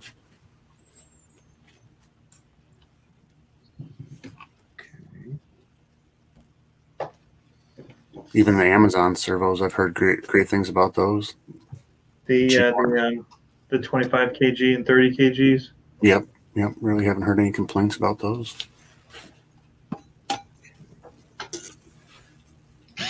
I have them in a couple things. I burned up in monster trucks. I burned them up, but I have it on like a crawler, and it's been fine. Okay. But I'm sure everybody has their own experience, and it's like with some of that stuff, it's the quality control where you might get 4 great ones and a bad one, or yeah. some people might only get the bad one. Like I might have just got a bad one. True. Put a bad taste in your mouth for the company that way. Yeah. See if I can get lucky here. But I haven't had any bad. I do the Eco Power as my cheap ones because I can pick them up locally, and it's usually I just want one right away. The VS4-10. Yeah. They're like $30, something like that, $35.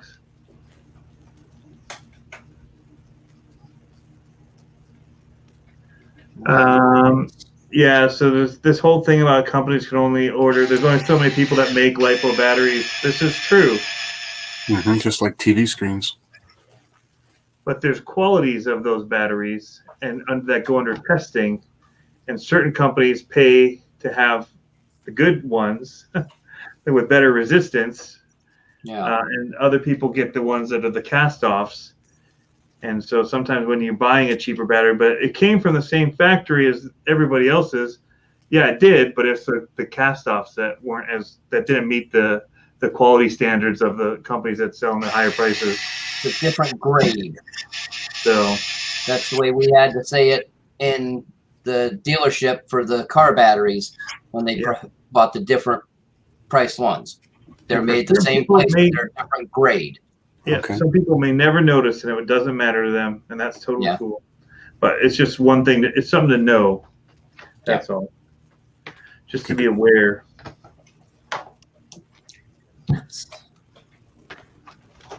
Oh man. I choose my batteries because I'm lazy. I'll pay a little extra to have them discharge on their own. I'll tell you what. I buy mine for price and for what I'm using them for. I don't want to spend a whole lot. Yeah. Like the ones they use for racing. I got those gold bats, 100C batteries, pair of them for $35. Bam. They've been working great for me. Well, I know a lot of people are using right here something, and the speed guys are using some China #1 batteries or China Gold. Yeah. China Gold. Yeah.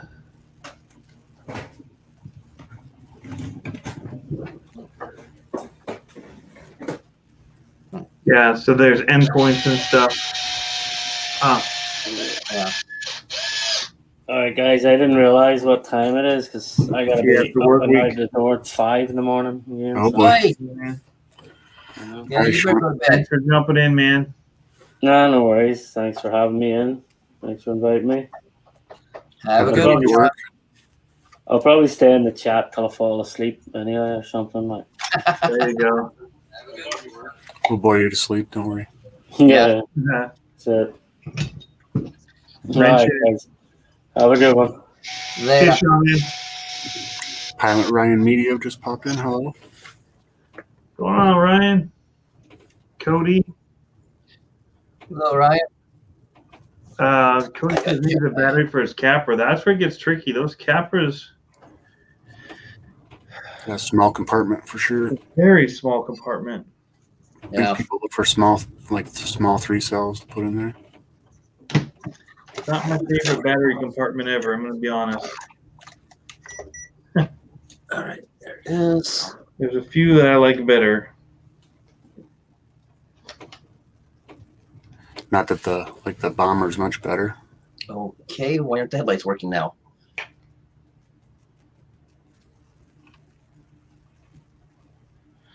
I don't get how this goes on.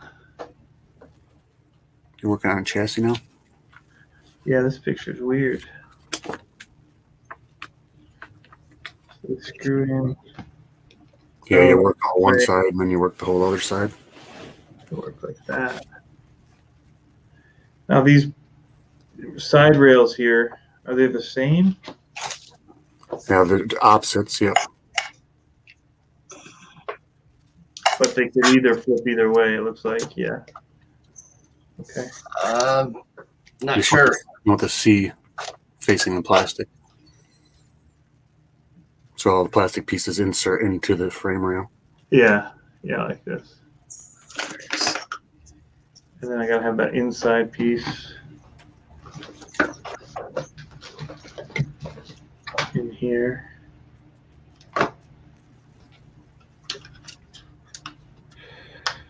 A lot to hold together there, but it all lines up so well. You can just start at the back or the front and work your way forward. Yeah, Put just one get piece one in. little bite. Yep. Yeah. Just tighten them down when you got them all in. So these are all the longer 10 millimeters. Great. Keep in mind the shock hoops too. If I remember that I screwed up and had to swap the shock hoops, turn them around or something. I think I got it right because of the. I'm looking at the body post. Okay. Yep. Yep. Body post shock hoops. Yep. I think that's in right. I think. Okay. I did kind of double take it. Oh, crap. Did it really? So these are actually only saying to do these middle two for the moment.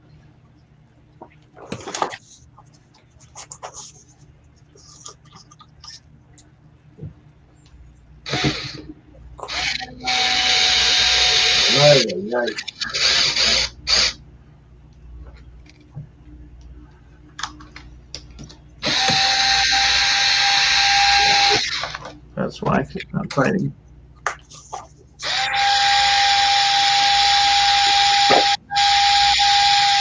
How long did it take you to build it? The Pro I got from Axial, so Axiomatic. Yeah, and the other would take longer because the axles were I think I did it in a couple days. The body was a little bit longer with painting and stuff. Yeah. So probably you could do it in 2 full days, I would assume, with the body and everything, no problem. Maybe 8 hours total. You got the bead locks to make up, and this one will be a little faster with the shocks pre-assembled. Mm-hmm. Those beadlocks, you got the incisions. Are they black with holes in the face of them? Yes. Nice. I got the silver ones like that. They're nice. They only got 5 screws in the back. 5 They go screws, together. and They're they awesome. came with the hex. Yeah, right. The right The size other one offset. didn't. Yep. Yeah, so Yep. because you could get brass ones or whatever, I'm like, I just want to put wheels on. Like, I don't know what would be recommended, and I just went the easy route. So these ones come with it. Yep. Don't worry. Oh yeah, don't. Yeah, it's got a bunch of holes in it. They're the KMC hole shot. Yep. I think the guy that did that Tekin build, like the Dakar truck Tekin build, he used those on it, the black ones. Okay. So shock hoops now to the back end here. But actually, and this all lays on here, the way it's all grooved makes it so nice for these plastic pieces, and it's snug enough that it like holds it in place. Yeah, it's a nice chassis. Not worried about it. I like it. A lot of people build off with the chassis. The chassis kit's like $100. Okay. I think you get the steering links and then the whole chassis. Gives you. Yeah, you can buy that. I saw that for sale. Yeah. Actually, funny enough, I saw it on the Horizon website. They had it for sale. Crap. I was looking at their crawlers. I was trying to find out what I could get as axial crawlers, and I just pulled up the whole crawlers list on the Horizon Hobby, and I saw it there. So I thought that was interesting. The radio became unbound on this stupid thing. I got to pull all the front end apart to get to it to fix it. Oh, geez. To get at your receiver. Yep. But I want to take the thing tomorrow. Oh my gosh, she forgot to unplug his soldering iron. Joe, how long was it running, man? That's scary. Yeah, heating your house with it. I've called home several times to have people check on mine because I get this. Like I remember thinking I need to turn it off, but then I get like thinking that maybe I didn't. Mm-hmm. And it's always off. It's always been off so far, but I still freak out. Like I'll be working on something and realize I need to go to the hobby shop and get something. 35, 40-minute drive for me, and I get there and I'm like, Sweating it. Earl said, Joe, I burned up my soldering tip that way. I bet. Yeah. Be glad that's burning up your house. Yeah. Cody says he has a VS4-10 chassis kit. Nice. Yeah, with that transmission, it's nice and low. You can put hard bodies on it. Stickies did that. One of those Jeep hard bodies. I forget who makes them. Extra Speed, I think. Yeah, Extra Speed's got them, and Jora's got them. Energy has them now too, right? Yeah, Okay. they got some. That was really loud. I wasn't about to hand screw that one in. Oh boy, I'm not looking forward to this. Did you guys get that email from Ethan? I forget what his. Ethan Boney? Yeah, Ethan Boney. Yeah, he has a body that he's seeing now. It's like $350, but it's all metal and kind of looks like with a 3D printed hood to it. Mm-hmm. Yeah, it's pretty neat. Looks really cool. Hey, Nabbit, I did something early. Put this shock hoop on when I wasn't ready for it. Right, so when I did the front one, I was like, oh, I'll do the other side so I can make sure I get the right ones on. But I didn't have the rail. Real smart. Yeah, I didn't know that was him because I saw people asking about it online earlier. I remember when he used to come into RC Talk all the time. He's out of Michigan.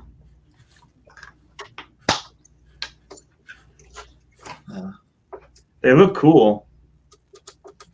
Mm-hmm.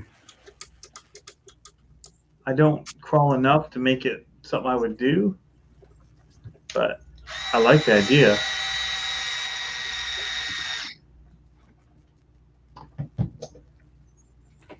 Sean says he doesn't know why people would spend the money on the Vanquish tires, Fakewish tires.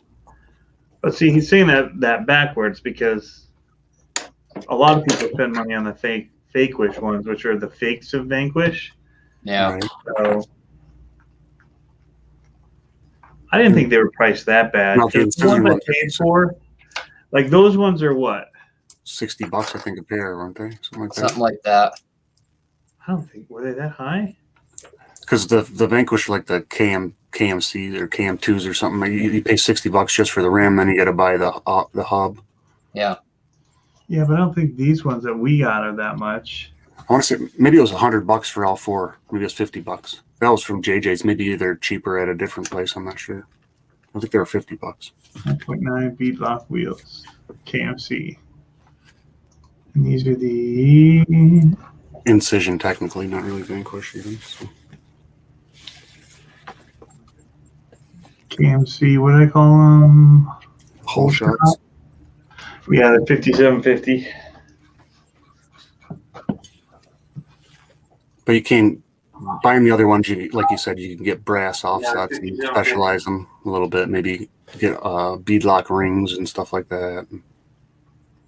Or they had those special edition pink ones last year. Maybe they'll do something limited edition again. Those were kind of cool. I'm gonna throw a link in here if anybody else wants to jump in. I'm only gonna leave it in there for a second, and I'm gonna pull it so it's not. Don't get any weird spammers like that one time we had jump in. Remember that? I remember Alvin had a streaker come into one of his, flashed really? everybody or something. Mm-hmm. No, we were with Steve-O on one, and somebody came in and started being crazy. Oh, yeah, taking control of stuff, kicked us all out. Yep, I remember that. Yeah, I remember that one. Yeah. that was like after hours even or something, wasn't it? Yeah. It was But the the first link time I was got still on after active. hours with you guys. The link was still active, and the guy got in and kicked us all out. Yeah. Like, dude, that could be bad. Mm-hmm.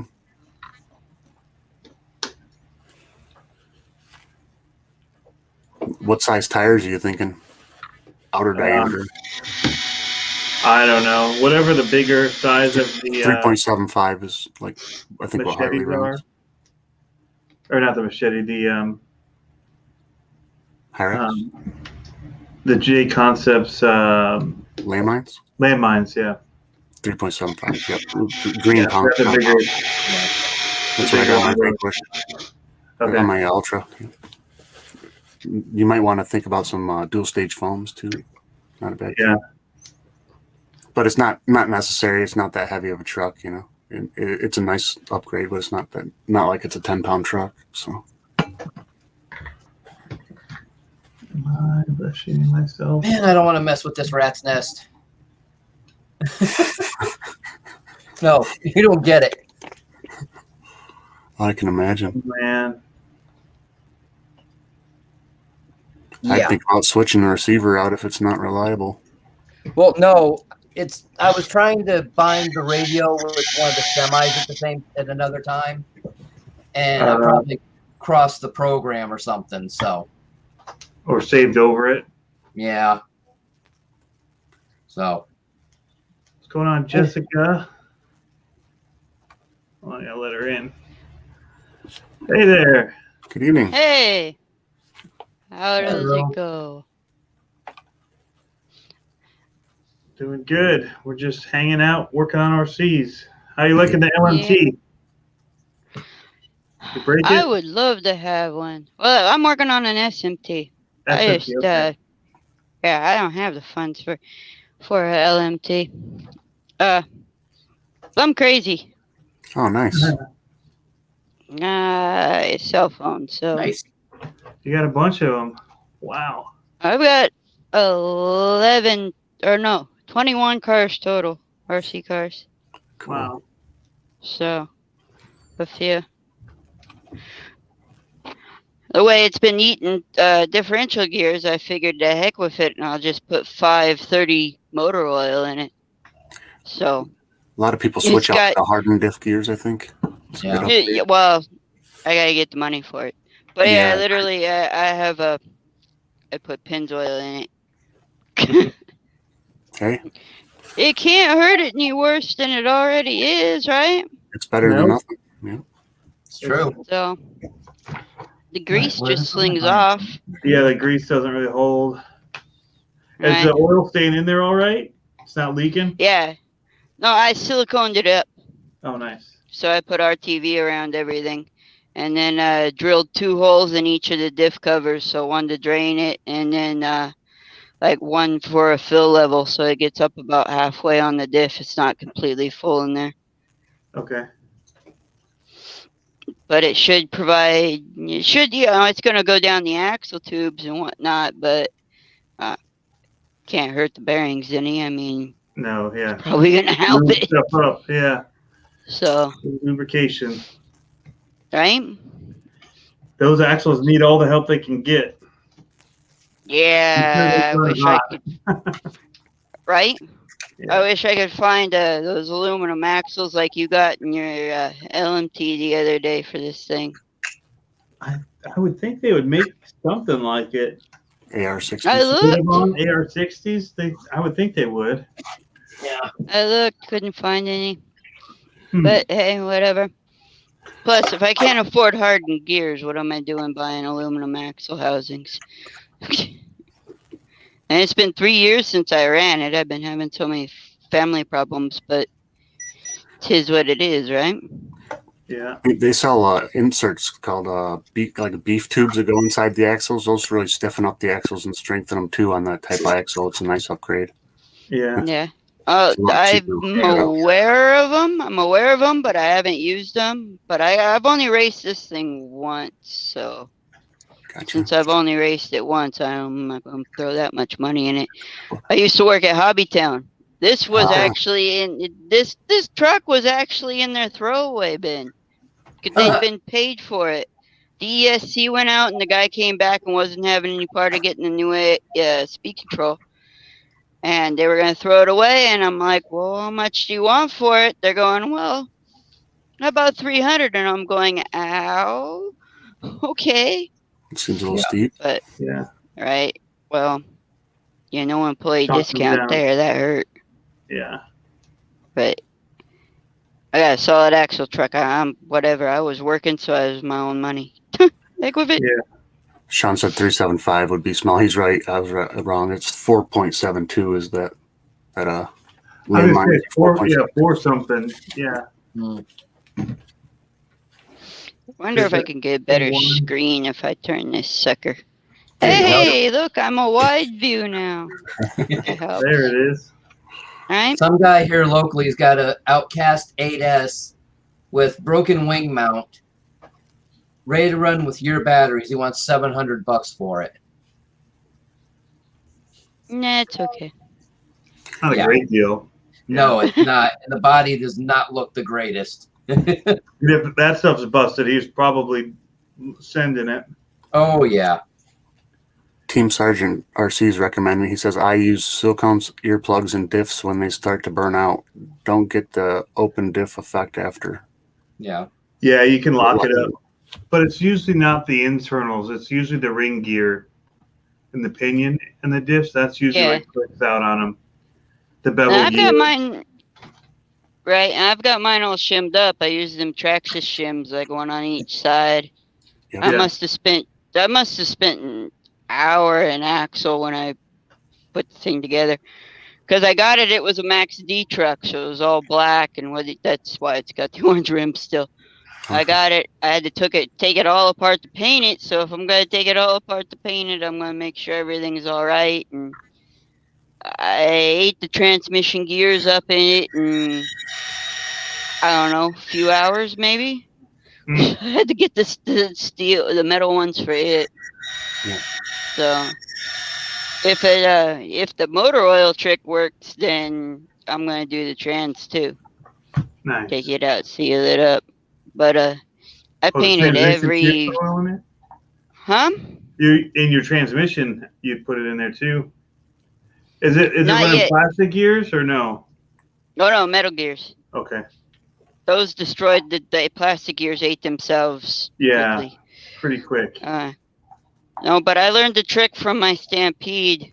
It would eat gears like crazy, even if I had aluminums in it. Mhm. So I ran Marvel Mystery Oil in it, sealed the diff case up with that thing and all that. But that thing, there's not a stock piece left on that poor thing. I mean, I got it in '95. Nice. I've made a bunch of parts for it. It's like half low, or it's probably half Traxxas, 20% low C, and 5% associated. Wow. Frankenstein. Yeah. It's Franken got build. yep, It's a it's got must. Those are some of the associated. best, though, aren't they? Yeah, right, They're until pretty you break cool. something, then you have Yeah, to then like you got to make all figure out them what. all over again. Joe was But- asking if you could show us the mod on the diff, but I'm gonna guess it's kind of hard to get to right now. Well, you know what? I can at least show the holes in the rear. Hmm. So, True. yeah. How did I Lighting have this wise, stuff in here though, now? there we go. Maybe that's close enough to see. Oh yeah. Yeah. I think so. So there's one like right To the there above my thumb. Yeah. Oh, where is it? Over here. Yeah, right there above my thumb's one, and then down here on this side is the other for the drain. And then I did the same thing on the front, but it's a bit of a pain in the neck to get it to fill it. You have to have let's see. I didn't put all this stuff away. So you have to have one of the little injector doohickeys Yep. and do that. And then you just fill it until it comes running out. It brought that hole, and it's just like filling up a regular car. Right, a one to Truck, one. whichever. Yep. Yeah. There's- Yeah. I grew up doing automotive. So what's this but a small car? Yeah. Yeah. True. Yeah. So I've thrown a whole bunch of tricks at it. RC stuff like that. Oh, I've done the same thing. I come from an automotive background as well. Yeah. Yeah. Most of my YouTube channels actually like almost entirely full size cars. But it's been forever since I've played with my trucks and stuff like that. Example, that's an ancient M11. Nice. So I even have my Stampede has Novak switches in it, and I run it in M8 with it. Nice. So yeah, old school stuff. But hey, it works, you know. Yep. I'm one of those characters that when they were gonna toss out an M2 Dig, yeah, they were gonna just. There we go. They were just gonna toss that out. I'm like, okay. Price tag says like 64 after employee discount. You give it to me for about 50 and we'll call it a day. There you go. Nice. And all I gotta do is find something to put it in. Yeah, right. So That's what I mean, happens. I've got- I have in boxes still is, what am I going to put this in? Right. Right. To put a part in. I've got two boats, two Traxxas boats. One of them's actually ready to go and has all the aluminum and brass props and yada yada yada. But the other one is a first gen villain, and it has it's all there except it didn't come for radio. So maybe I can get the Dig to work with it, but I don't know. I've had trouble getting it to work in general. I actually tried putting it in SMT at first. And it wasn't having any part of it. So that's fine. There was a guy on Reddit the other day found his old Emax and was asking everybody what to do with it, and everybody's telling them put a single brushless in it, and I'm going, I'll take your speed control. I have got a great home for it. I'll adopt it. Yeah, but the No? old orange ones you can't put as much power through. Yeah. That's what they say. Tell my Super Rooster that. I've hooked that thing to lipos before. Doesn't Oh, care. so have I, and I burned one up on a 5700 Castle, or not 5700, on a 9.5 turn brush motor. Yeah, I don't think you're supposed to run that with it though. What was it in? At that time, it was in a Wrestler. Yeah, that's heavy. No, I took weight out of it. Did Not you enough. drill and cut and chop and Shave, liposuction? shave, trim, modify, put it I've on a got- diet, just Right? like I did my real cars. Yeah. I've got I've got one of my brother's old Rustlers, and I took that thing and I sectioned the whole sides off of the thing.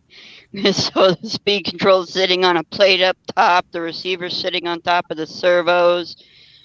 And then I got truly carried away and said I don't like the way the bell crank works on this, so I had some old double X bell cranks and parts. You see where this is going? No, Sounds not like a lot of work. Oh boy. I stepped in it. I got it all together and I went and raced it at SoCal when it was open.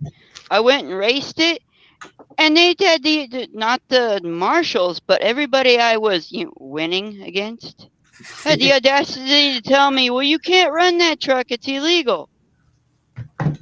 What's illegal about it? Because I've got double X arms on it, and it's about a ½ inch wider than everybody else's.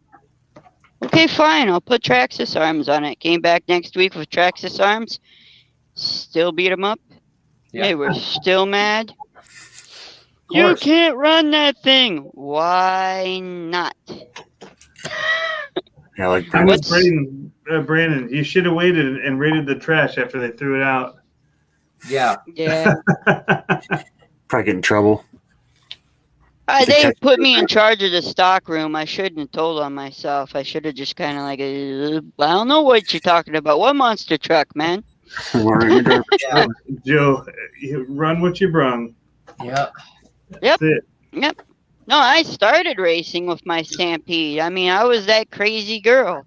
Literally the only girl there. I was that crazy girl with her monster truck.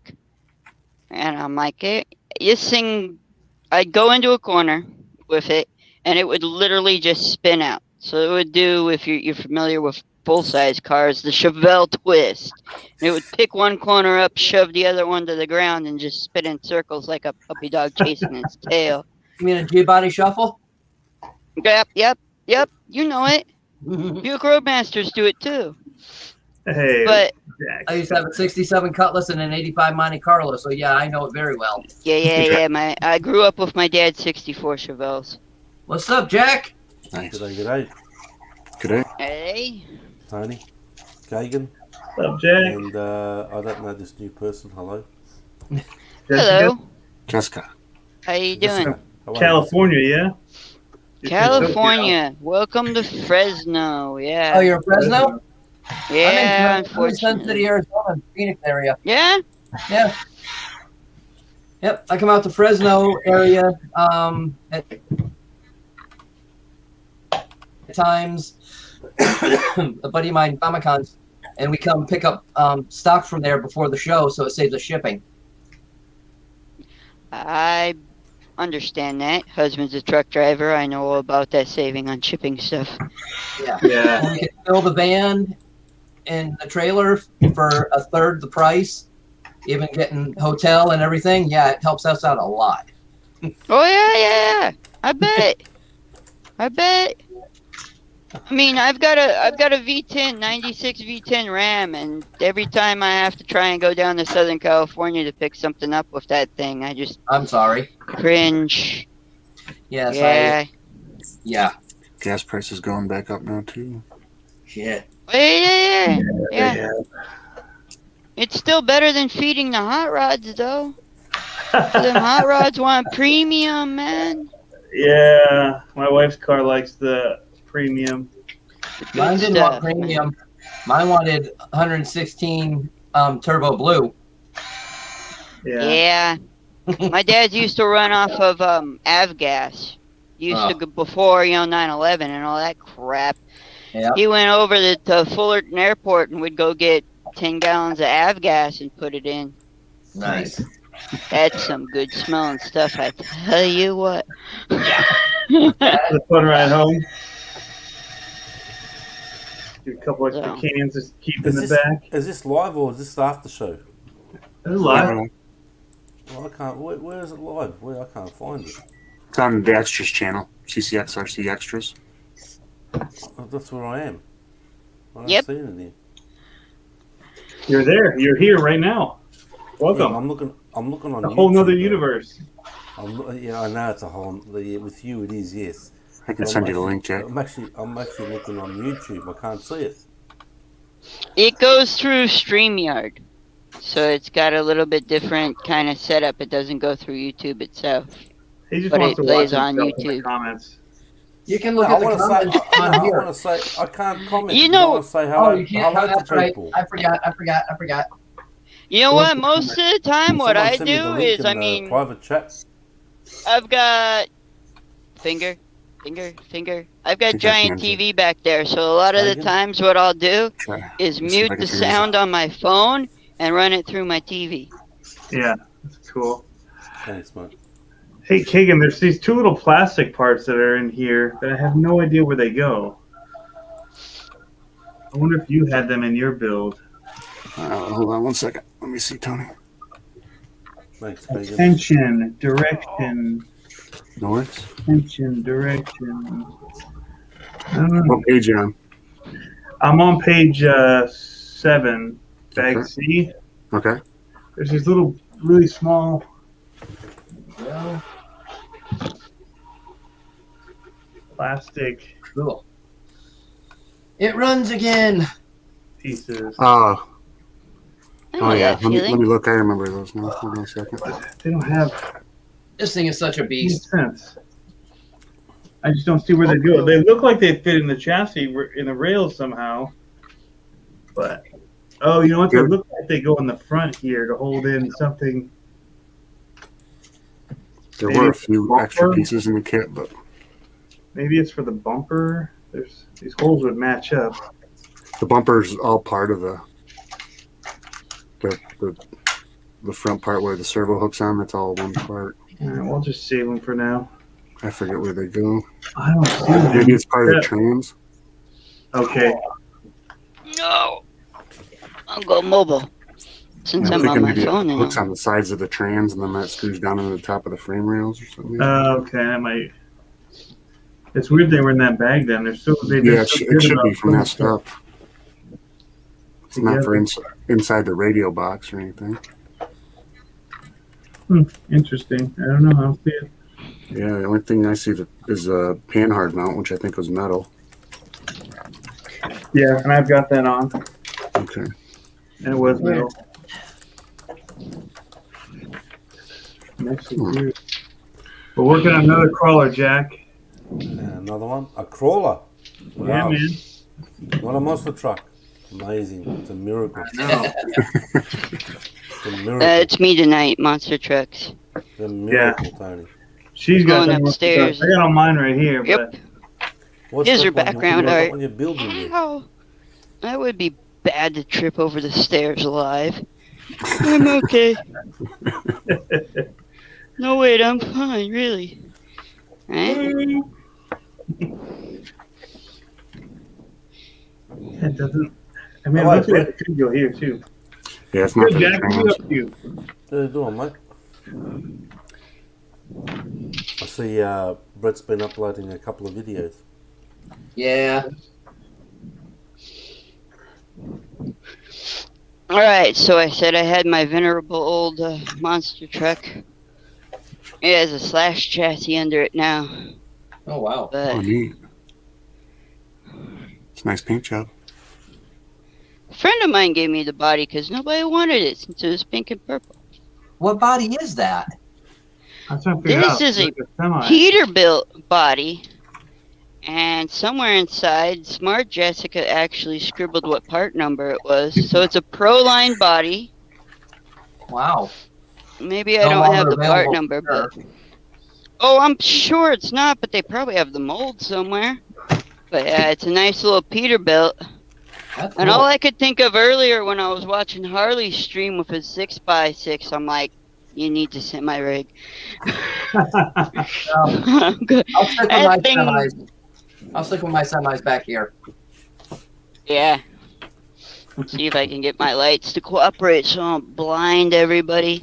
Blinded by the light. Yeah, okay, maybe I shouldn't sing. So, this thing is an absolute mutant. So you guys can probably see I've got that switch sitting in there.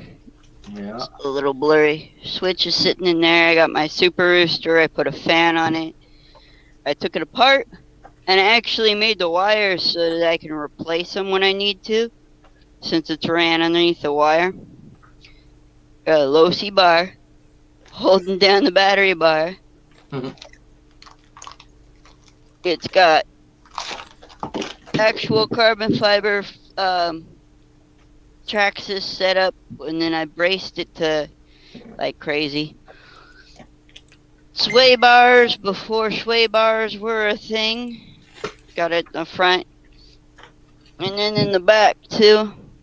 Cool. That's actually, I think those are A-scale bars in the back now because of the bigger chassis. Look like roasty pieces. Most of it is. Either low T or Traxxas. So I've got a bunch of double X's, so I've got so much extra parts that it's just not funny. So a fine example of that. I know people There's that love double X parts. They love the double X as a. Well, nobody took on the triple, the new one. Got those too. Well, yeah. Actually, that's better with the flashlight. There we go. So that's an RPM gearbox. Beep. RPM gearbox, and then I have a low-C motor plate I grafted to it. So I cut all the box up and all that stuff. I've got the filling screw up top. And then there's a drain screw at the bottom. And this, like I said, I haven't ran this in forever. And it's barely got any oil actually dripped out of it. Well, that's kind of nice. I didn't expect that. So Sean just texted me. Tony said you don't need them pieces. Those you don't need them 2 pieces. The spare parts you can use them whenever it's time for the battery tray or side rails. well, there you go. There's your answer.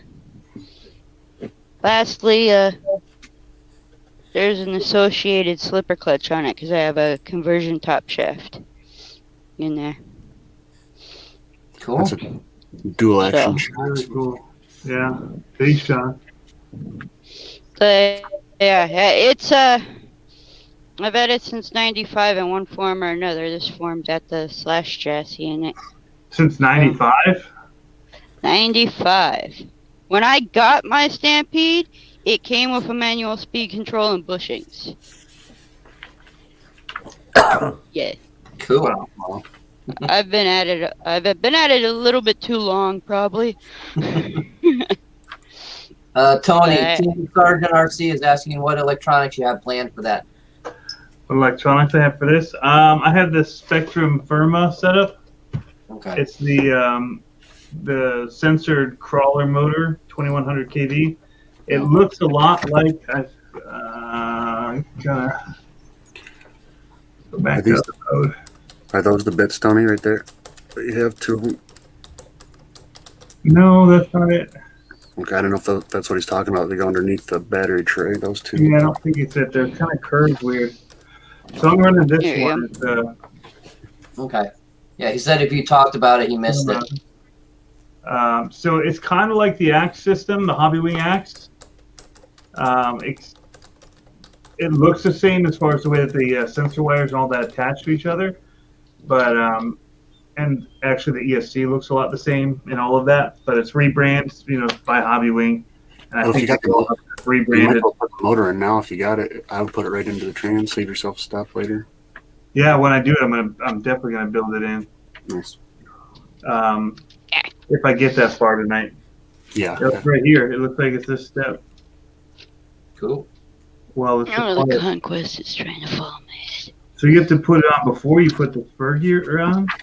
Yeah, you put it on like a mount plate and then. On this mount plate. Oh. Okay, and then the spur is going to sit on here. All right.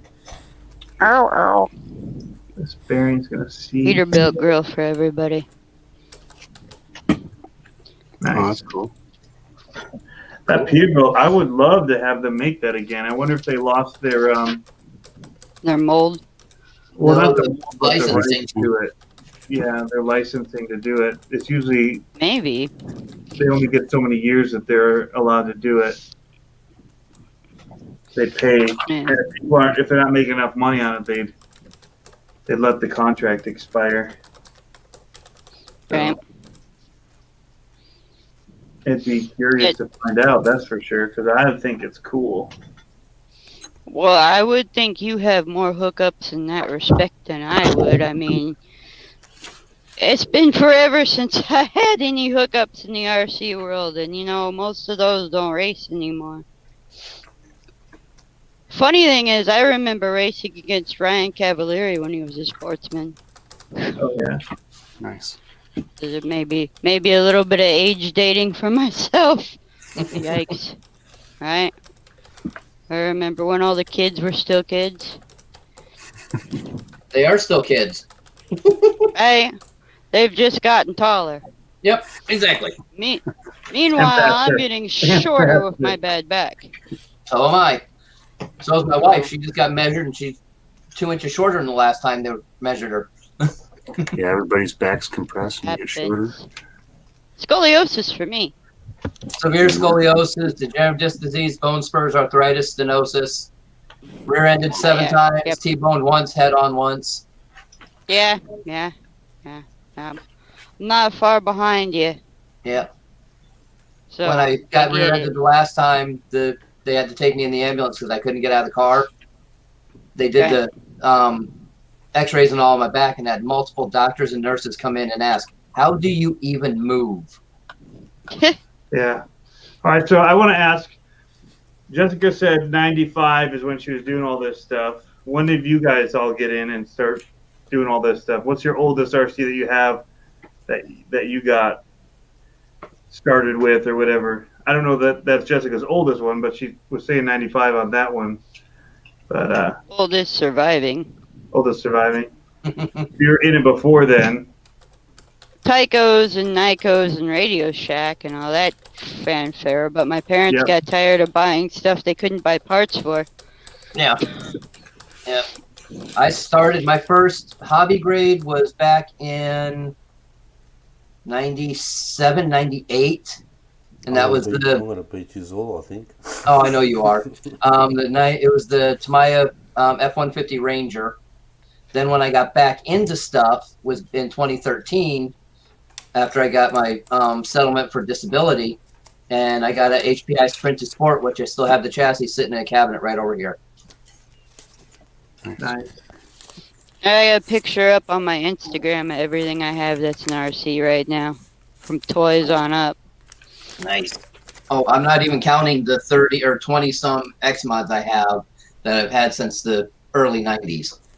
Yeah, I vaguely remember those. If I was playing with them, I had to play with them at Ultimate Hobbies. Yeah, I got 2 totes full of stuff. Nice. I'm And trying they to need think to go how many totes of stuff I've got right now. I mean, I've got the totes that have my 2 monster trucks, my 2 boats, and the radio. I've got the kids' monster trucks are in their own tote. There's 2 of those. A Grave Digger with a SMT body. Stampede, both of them. And then my son opted for a hard body Challenger. Okay, I'll put it on. Sure, whatever. You can't hurt it any more than it's gonna be anyway, right? Exactly. And I got all my race double X's and 2 triple X trucks. Nice. But I've got there was this character at SoCal we used to call Surfer Steve, and he's probably passed by now because he's been a while. He gave me a double X buggy. It was like the first one I had. I still kept that one because I made the mistake of selling my double X truck that I got for Christmas. My parents paid for some of it, and then the track actually built a wooden box and put it behind the counter and put Jessica's race truck fund right on it. Oh, Be damned if I didn't have a double X for Christmas, right before the CR conversion. Because I was cleaning everybody up with the Stampede. Mm. Like, no Rustler chassis or anything. I'm talking Stampede still at ground clearance. jeez. On the weekends, it wore the monster truck tires. On the weekdays, I slammed the Proline edges and, hole shots on the back and went racing. Wow. What about you, Kagan? Mine's sadly in like 95, 96. No, sorry, 2015. Yeah, mine's very late. We got a lot of guys in the chat saying in the 80s. Looks like 1980 might be the earliest so far. Let's see. Yeah. Back in the 80s. Those yeah. would be grasshoppers. Got Cox Tomahawk. Blackfoot. Yeah, that's That 85.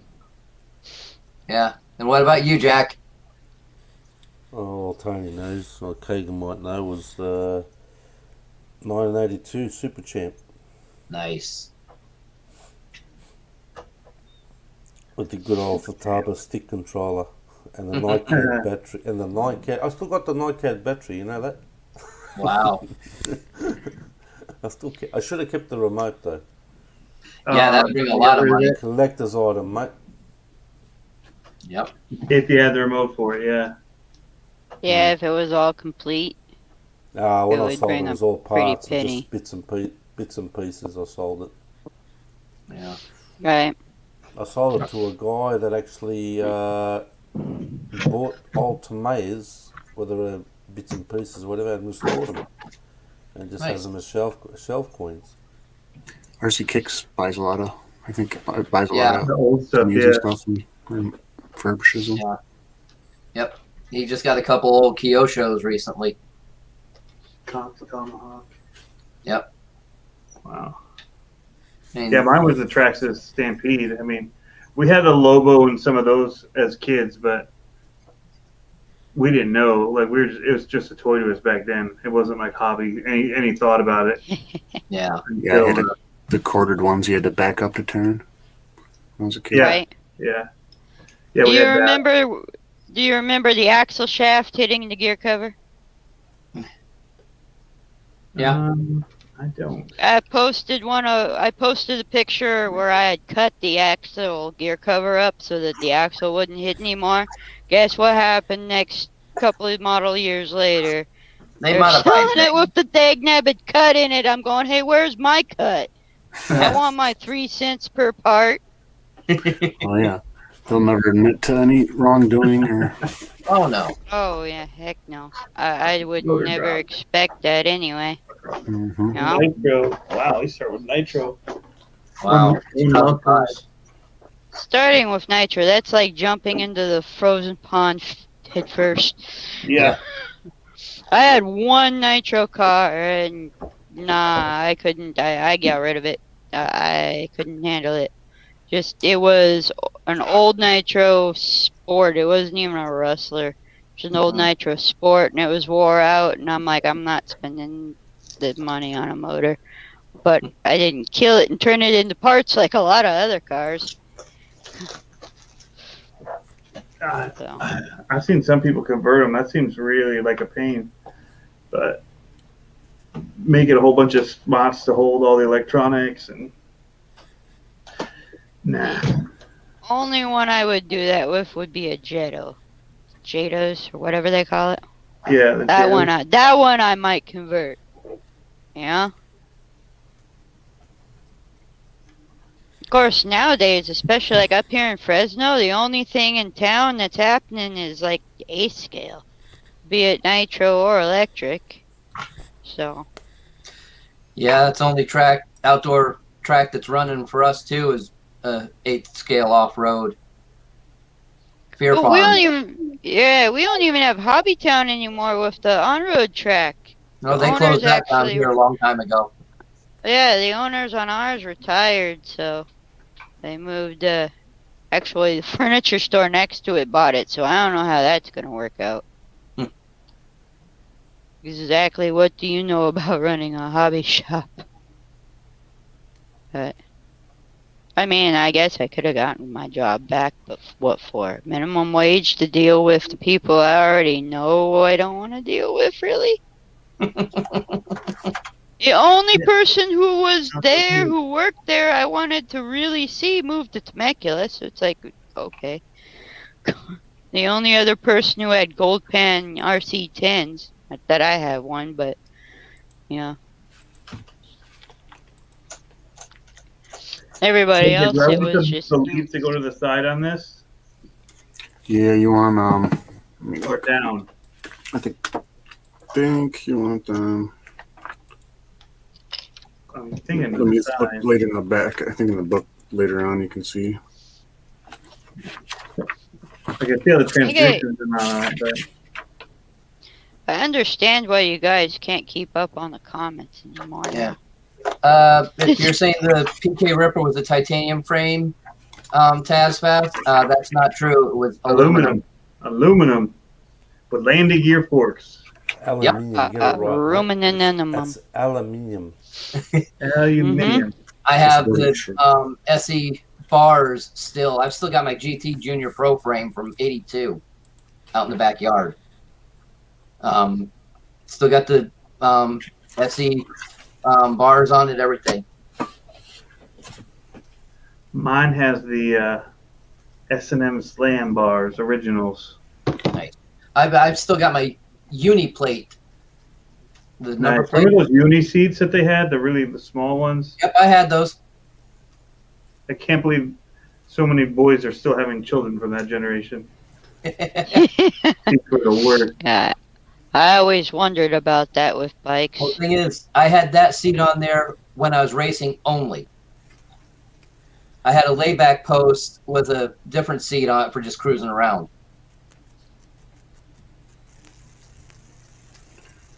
Taz Fast, you gave your PK away. If you still had that, you could have bank right now. Those things are gold. The originals are looked for all the time. The repops or their current versions aren't as nice. Well, nothing new is nice. Well, I mean, Take old stuff. they're still nice, but they're not the same as the old ones. I still have the original Redline flight cranks. Oh, nice. I ran one-piece cranks on mine because I kept stripping out the three-piece on every brand I used. Kind of the moral of our story, isn't it? I mean, most of us tend to abuse our products. Yeah, but I'm a small guy. I'm thin comparatively, and back then I was a little twig, and I kept breaking stuff. People kept asking, "What are you doing to break it?" I actually Anything broke I out can. the bottom part where it threaded in the welds where the actual pedal went through.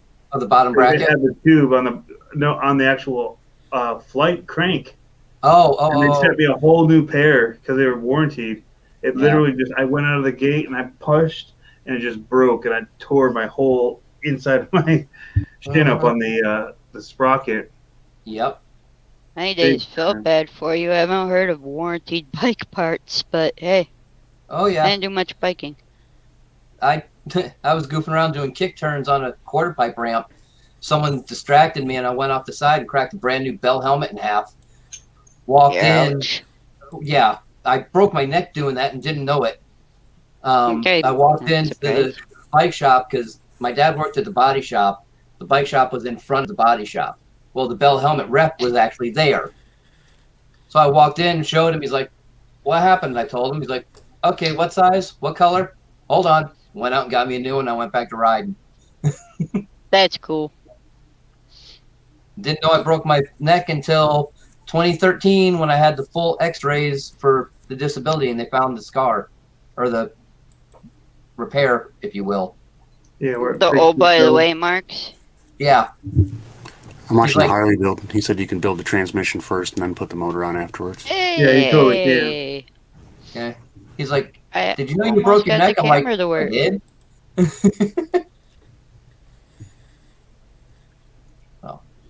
There we go. This motor like this? Almost looks like I know what I'm doing. Well, it's on, so it's all good. Okay. Cool. I think it's out the side though. If I remember. Towards whichever side you're gonna have the ESC on, obviously. Yeah. I guess as long as you don't put the cover on it, you can get to it. Right. Get to the screws and stuff. Yeah. Okay. What am I going to break off this cross tomorrow first before anything else? Mirrors. Mirrors are kind of rubbery, so they flop around. They move around some. I might rip one off. I never could get headlights to stay in my bodies. Well, there's a Put hard body. Gravedigger lights on and they'd come off.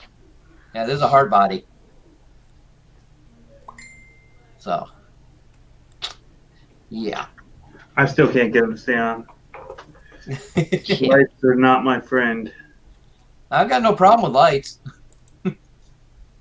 I have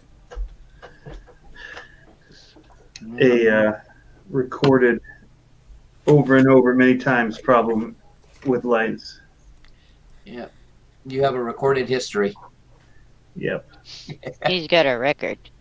I just like lights. Well, this thing came with a light kit, so I just threw it in. So, that's nothing too fancy. It was just a pain to run all the wires. Because they're all flat ribbon type wire. You. Yeah. So they don't flex quite nice. No, not really. Semi-truck? Not really at all. What's that? Is this for a semi-truck or your cross? For the cross. Uh, Semis, I make my own things. So one of the guys I was with had a cross the other day, and the lights actually had like an amber glow to them. They looked really nice. They were warm. Yeah, they're warm white. I have those bulbs. I can get those right off Amazon. Okay. They looked awesome. You can get 3mm, 5mm, and 10mm in those. Ooh, flavors.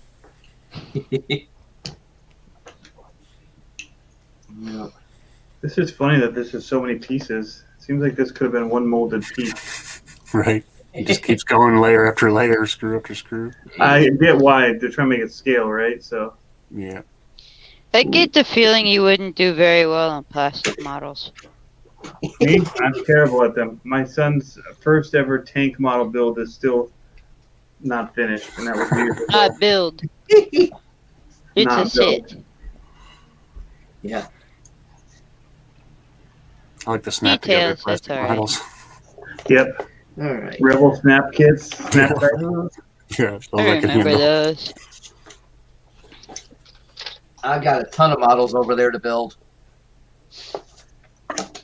This stuff doesn't bother me too much. Once you get to painting the body, that stuff drives me crazy. Masking it all off. Ooh. One of the models I have has got 1,200 parts. Yeah. Well, Yeah. those got glue, and that's why those are so bad. That's why the cross stuff, I'm like, nah. You Yeah. glue and plastic together, no thanks. Well, that's where I'm lucky. I got this one mostly built, so I didn't have to mess with that. That's the kind of stuff that falls apart when you drive it on the trail. The ones that you glue together. Yeah, The pretty that's why I'm wondering what's going to break first on this. If it's going to be bumper, if it's going to be the rails on the back of the bed, or what. Yeah. Rattle the windows out of it.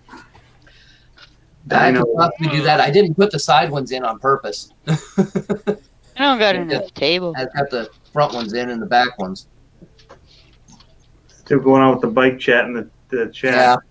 Yeah. There we go. Oh, heavy dynos, man. What about free agent? Anybody have a free agent? I had one of those frames not long ago that I sold. I started out with an old Huffy that was the Spirit of 76 model, so it tells you when I got it. And my dad 1876. modified it. Yeah, the dual, it had the two little side tubes coming up this main tube. Cut those off and trimmed them down. Made some gussets for it, strengthened the forks and all. I started on that. And that was a heavy bike. That was like 30 pounds. And I actually did pretty good with that bike. Then I got the GT. Yeah. I'm trying to think of my step through them.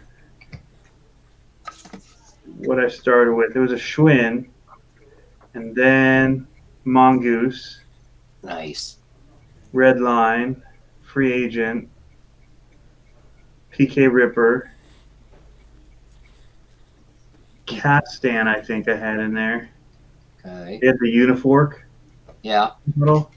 I didn't have the Unifork though. And then there was Hyper when they first came out. Oh, wow.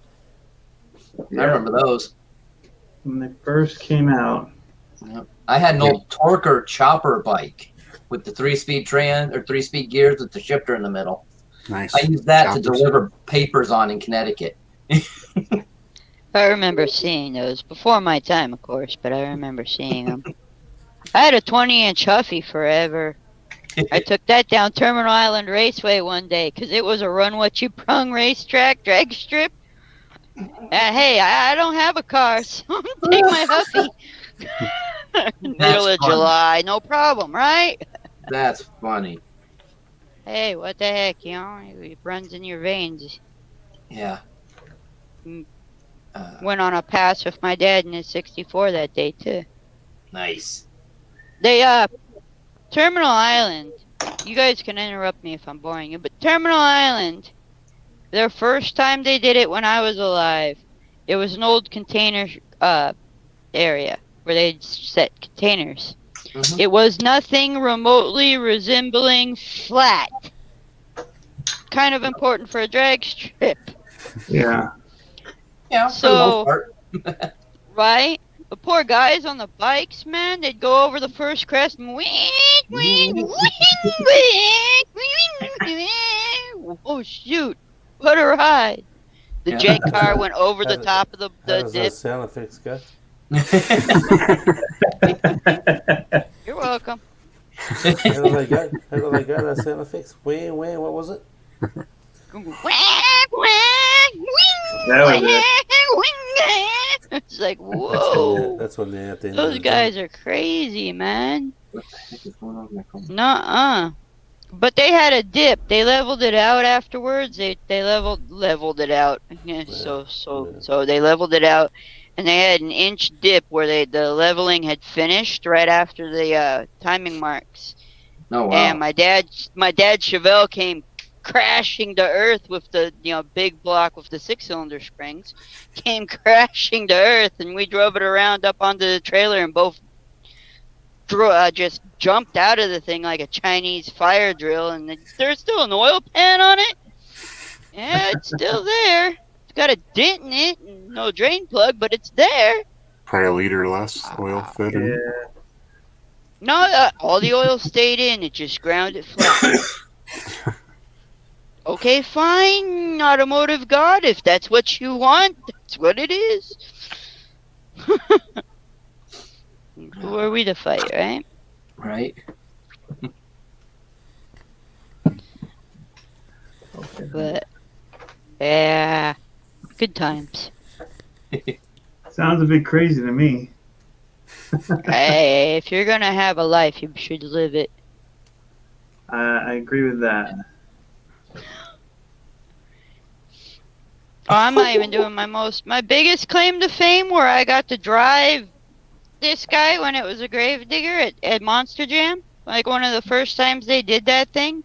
Instead of it being Ultimate Hobbies, it was SoCal did it. And I got to hop in on that second time. Have you raced with Trevor and them with SoCal? Yeah, and I remember when Travis Pastrana was actually doing that. Nobody knows he did RC cars, apparently, but he was sponsored.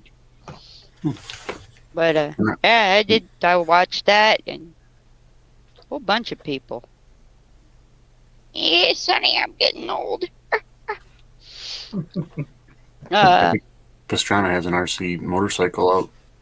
Scott Scottzilla has. Yeah, yeah. What's Cody, happening, Pete? I never see that bloke. Cody What's happening King, here? I believe it is. I watched Cody King playing around.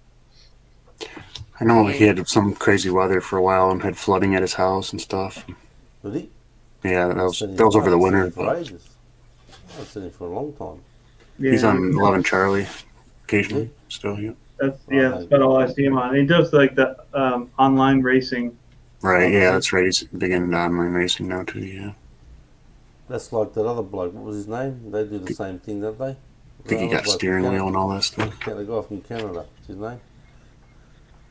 John? Canada. Oh, Net Cruiser. Yeah, Net Cruiser. Yeah, well.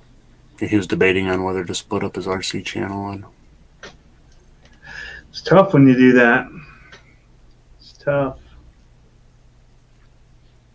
Yeah, I'm trying to figure out whether I'm going to have my channel be full size or RCs or a mix. Right now it's just a mix because I don't always have time to do the full size and I don't always have time to do the little ones. But if I'm doing one or the other, I may as well make a video on it. Yeah. For all of my 13 subscribers, I think it is. I have no business on this live. Nah. yeah, We're just been hanging out. You have more knowledge about RCs than I do, I think. Uh-huh. By far. I just been around longer in it, that's all. Well, let me qualify that.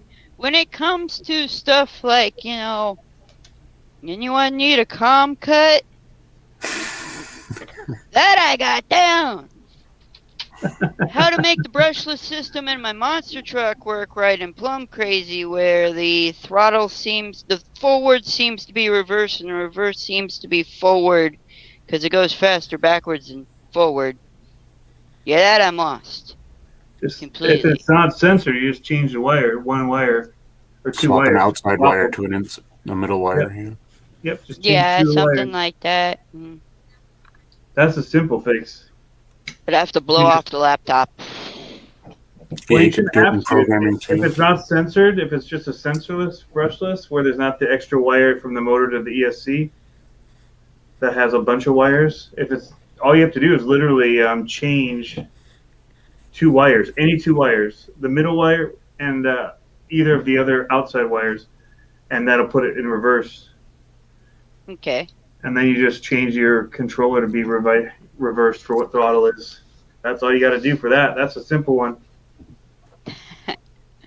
Simple, he says. Then again, I only had I had a month to build the truck before I raced it, and much like the truck, the speed control came from the back room too. It was something that supposedly was trash. I took it home. It's like, if it's going to be trash, I'll take it home, see if it works. Hey, it works. Perfect. So that truck is basically a trash can rescue. Completely. Salvage title. Salvage title, yes. It has a dog. big giant salvage title right across the front of it, yeah. But hey, they're gonna throw it out. I'm gonna take it. Heck Yeah. yeah. Might as well. Hell, half the batteries I've got are the same story. Customer says it doesn't work right, and they check it on there, and what's got one cell that's got like half charge and the other one doesn't.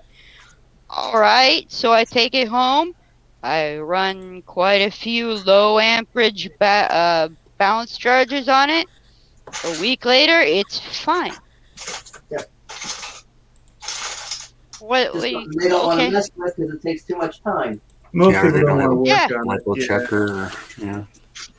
Yeah. Now I got a lipo checker. I had to get that for work. I should Some have people claimed don't it even on have taxes. chargers that have balance charge or storage charge on them. Yeah. I have a Novak Smart Tray. Nice. Back when you used to have to put batteries together yourself and before lipo. Yeah, I've got all those tools. I've still got a bunch of box full of the battery straps to put the batteries together with. Yeah. Brand new. I've got a medicine container full of them, like a whole jar of medicine container full of them. I got a good sized box full of them. Wow. Yeah. See it, Taz? All Deans? He's checking out. See it, Taz? He says he's enjoying the chat. He's got work in 4 hours. I totally get that. Right. Sorry, I'm wordy. I get lonely. It's just me and the cats most of the time, you know. They don't talk. It's not my language. Yeah. And right now they're upstairs keeping my bed nice and warm for me. Lazy pieces of cat. Whatever. At least they're not arguing or trying to make kittens. Hey! Look on the bright side, right? Yeah. Always look on the bright side. Ours are fixed. Better than broken. Yeah. Yeah, right? Fix them before they're broken? Yeah.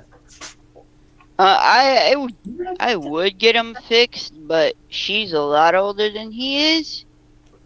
So they've been trying for quite like a year and a half now, and they haven't succeeded. So I don't think I have to break them. Yeah. Seems like they were factory recalls. So hey, whatever. They were strays. Factory recall. That's a good one. That's a good one. You're welcome. I like having a sense of humor and somebody to have laugh at me. 5T Badger says, wise choice, Tony, on the Pro. Awesome rig, dude. Yeah, I'm excited about it. It's going together quicker than I thought it would. There we go. Because the shock's already built. I just got to put oil in it. I think I'm going to do something really thick and outside my comfort zone with it. Harley uses 90, I think, nowadays. I know. That's 85 or 90, they were saying. Yep. On a crawler? Yeah. Yep. Wow. Wow. I could sort of see that. I mean, you wouldn't want the wheel slipping off, and if it's nice and loose, it's just going to go wherever the heck it wants. Yeah, well, I can see that with maybe 30, 35. But that's what I do on monster trucks is 30, 35. So, I mean, it's completely opposite spectrum. It just slows everything down because you're not going fast. All that movement. Yeah. I guess it depends on the weight. Yeah, because I run 15 to 20 on average. So I think he runs around 3,000 kV motors, 3,100, 3,300 or something like that, he said. That shouldn't matter as much as the weight above the springs, right? Like, because basically what you're dealing with is how quickly they'll compress and they'll come back out. Mm-hmm. Yeah. Yeah. Yeah. True. And so you don't really need it fast if you're not tackling bumps fast. If you're just crawling, just settle the truck down a lot. Yeah. Heck, he gets it thick enough, he won't need springs. I don't even know. Especially if it's cold outside. Yeah. Well, they're in California. They're probably not dealing with the cold too much. Yeah, you say that. It's been freezing here in Fresno for the past month and a half. Well, yeah, but our freezing isn't the same as his freezing. This is true. Our freezing is just freezing as opposed to what the heck are you thinking living there freezing? Yeah, what Kevin's got. So. Yeah, no. That's why we moved from Connecticut to Arizona back in the 80s. Yeah, that's how I ended up getting born in California because Dad's family moved from Connecticut to San Jose. Where in Connecticut? Yeah, I never got that from him. All he would tell me about is it was really weird weather because it would be sunny on one side and snowing on the other side of the street. Well, that's common everywhere there, yeah. So. I'm from I like that you can have all seasons in one day in parts of California.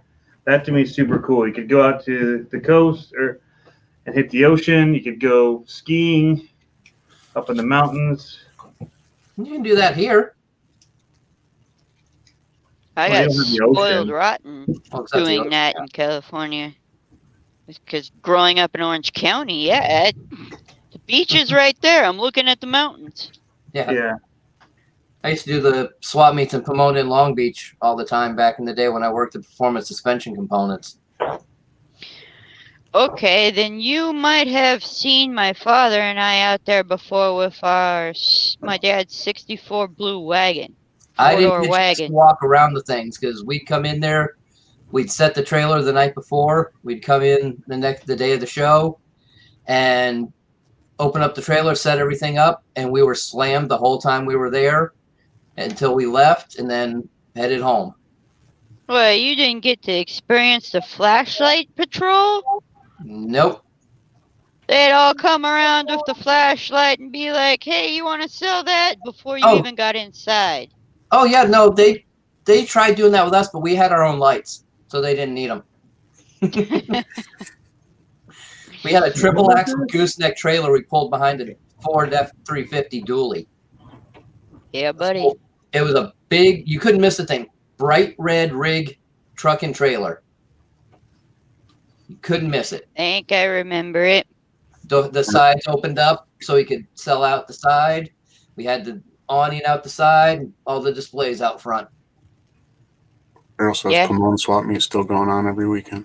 Oh yeah. Every other, isn't it? Yeah, I think Like it alternate. So it'll be Pomona one time. When it's Pomona car swap meet, it's Long Beach motorcycle swap meet. Yep. And then it flips around. Yep, that's the way it was when I was going, at least. Right? And if you were going to Pomona and you were going there to get parts, you'd better bring an easy scooter or something like that, because that walk sucks. Yep. Forget it. Long Beach is manageable. You can do it. You might remember the shirt from Performance Suspension if you saw it. Yeah. Yeah, I remember that. Yeah. Yep. I've been around a time or two. Yeah, Errol's saying the last weekend of every month, actually. Yeah. There you go. Yeah. That was a fun place to go until I backed the truck into a light pole. Ooh, with the trailer? No, just the truck. We're at the hotel. But well, I guess that's better. In my defense, my boss was talking to me as I was trying to back the truck up outside, so he was distracting me and blocking my mirror. Said like a true race car driver, he always has an excuse. Oh no. The guy that drove the truck out for us, he was standing there telling Jerry, "Move, he can't see. Move, he can't see." Yeah. I met my husband moving cars, okay? So place called Will's Cargo. And the idea was you go to the auction, you pick it up, you drive it to the dealership. Yep. Yeah, I chipped the Jeep's rim. I ran into a yellow pole with a Toyota car. Meh, I don't know what kind. Oops. And I backed a SUV of some kind into another one. Oops. Not very fast. I was just getting out of this parking spot. Yeah. But that's all I've got. I'm not the worst. We had this one. No, serious. We had this one girl. 3-day-old Ford Festiva Fusion little car. Yeah. Okay. 3 days old, picking it up from a dealership down in Carlsbad to take it up north. Right? And we tell her, watch out for the concrete pole right next to the car. Crank, scrape. Oh, all the way down the side, man. Crunch. 3-day-old car. It's got like 1.5 miles on it, you know? Wow. Immediate depreciation. Yeah. Instant depreciation, yeah. Looks like Jack got bounced out. Yeah, he split. I Yeah. probably bored him.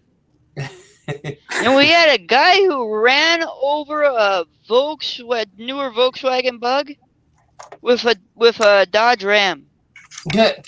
at a gas station. He's literally bump. Jeez. Guess he didn't want to wait. We had a guy at a dealership I worked at got busted for doing burnouts in the big boss's Corvette, and trying to say it was me in the car. Nice of him. Throw When you I under was- the bus. I was upstairs with my boss up in the service tower watching the smoke come up when it happened. Picked the wrong guy to blame it on. Yeah. Sounds like it. Explain to me how I was in two places at once again. Yeah, with Bobby standing right next to me. Yeah.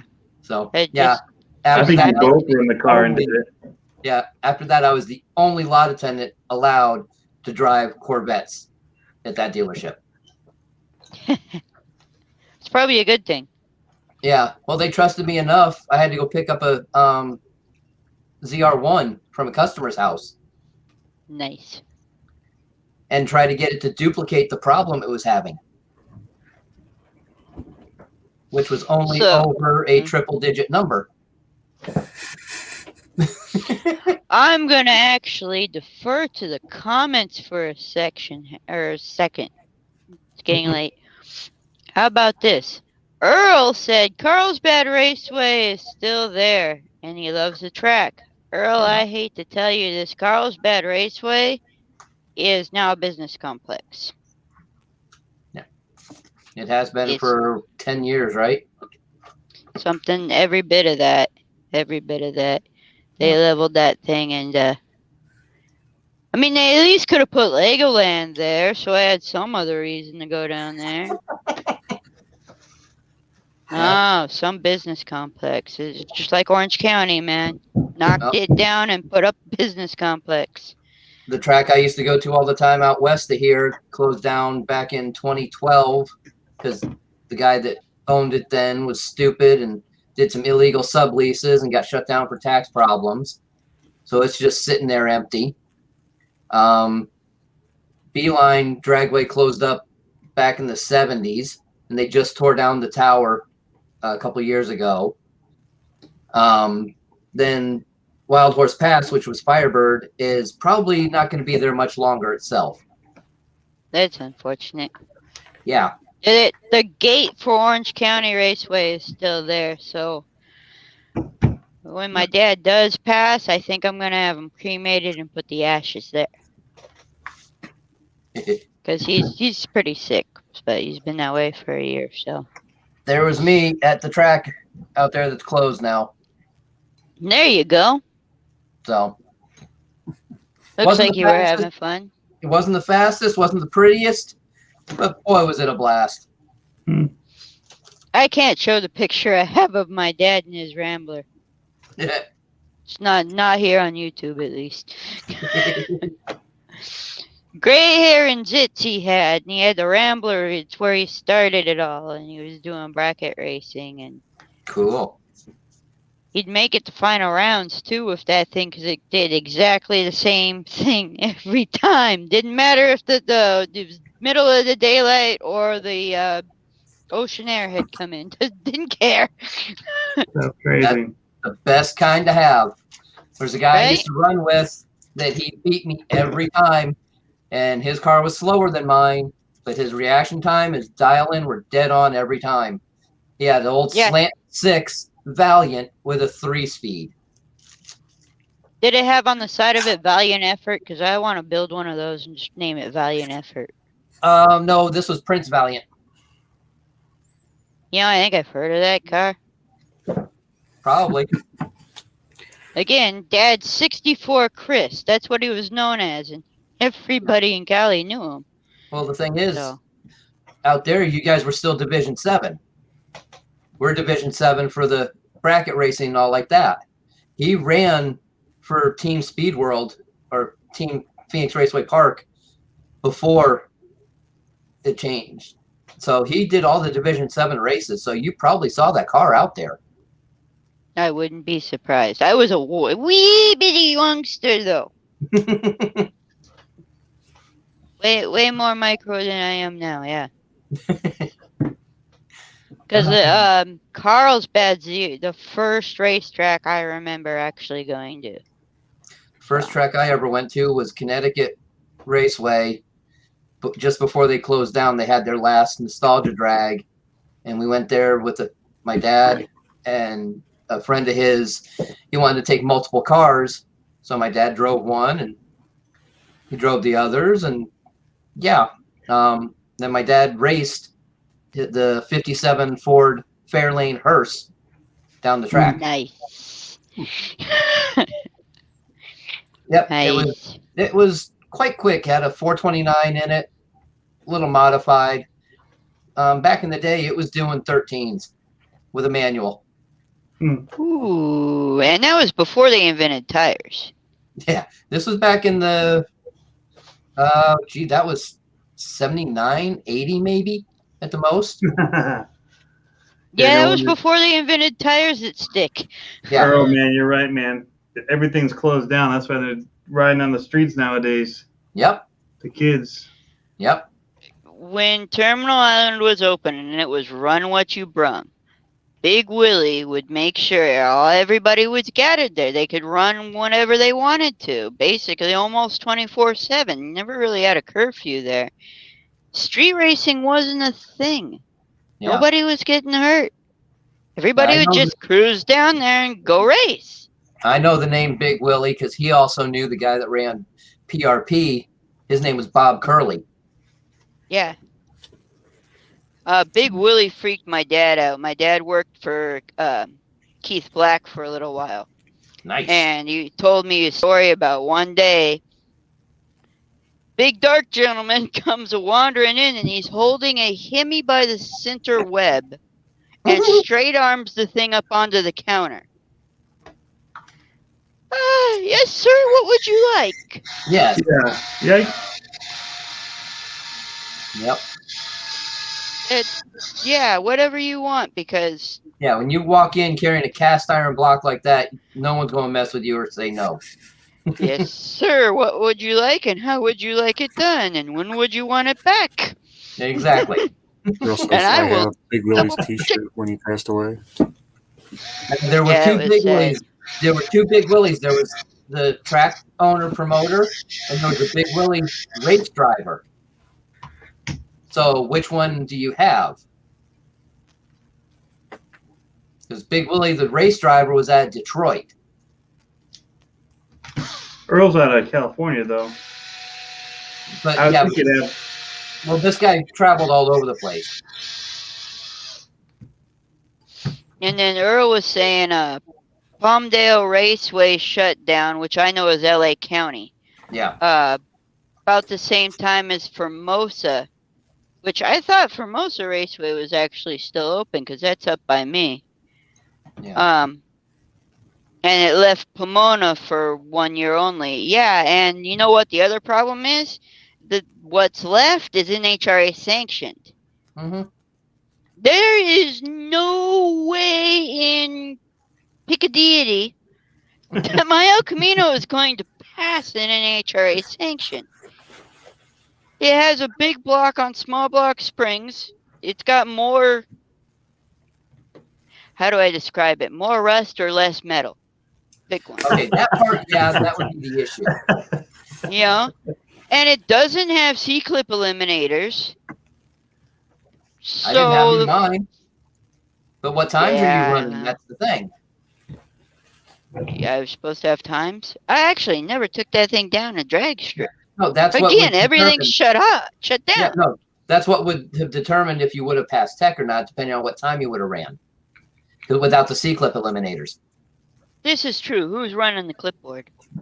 Well, no. If you run under, if you're running 1350 and slower, last I knew for the rule book, you didn't have to have C-clip eliminators. I'd probably fit that. It's a 74 El Camino. Big Willie Big body. promoter. He says the promoter, Big Willie promoter. Okay. see a thing about Terminal Island too, when the guy forgot to pull the parachute and never hit the brakes? I heard of that, but I never saw it. He actually, it wasn't even that. He didn't. The motor was running when he hit the barrier, and he actually had to climb back in the throttle. He did it to himself, which is the scarier, sadder part of it.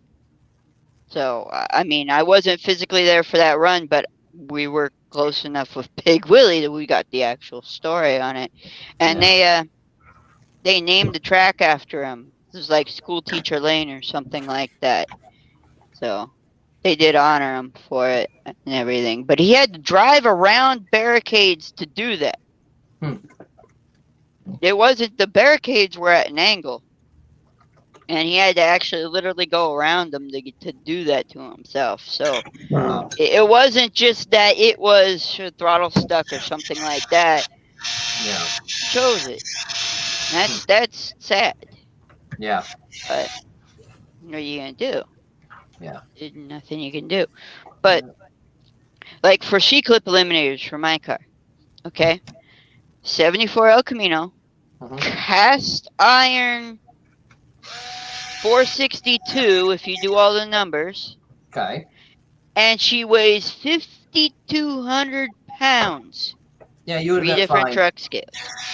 You would have been fine until you went faster than 1350 with at least with the last rules I knew. Like I said, you would have been fine without the C-clip eliminator. It probably would have You're been. talking But... different language than I know. Right, me too. I'm trying to follow along. I've heard of C-clips. Think of it in the RC world as E-clips. The difference between your low C LMT axles where they just fall out and SMT ones where you have to kind of take them out. Got it. Yeah. That's kind of the difference. Yeah. Yep. No, because I had my Olds. Luckily, the Olds rear end didn't have C-clips. Yeah, factory C-clip eliminators. Yeah. Bolted on the right way. So. I want to get a BOP rear end for my Chevelle. I have a two-door 74 Chevelle. I want to get a BOP rear end for it.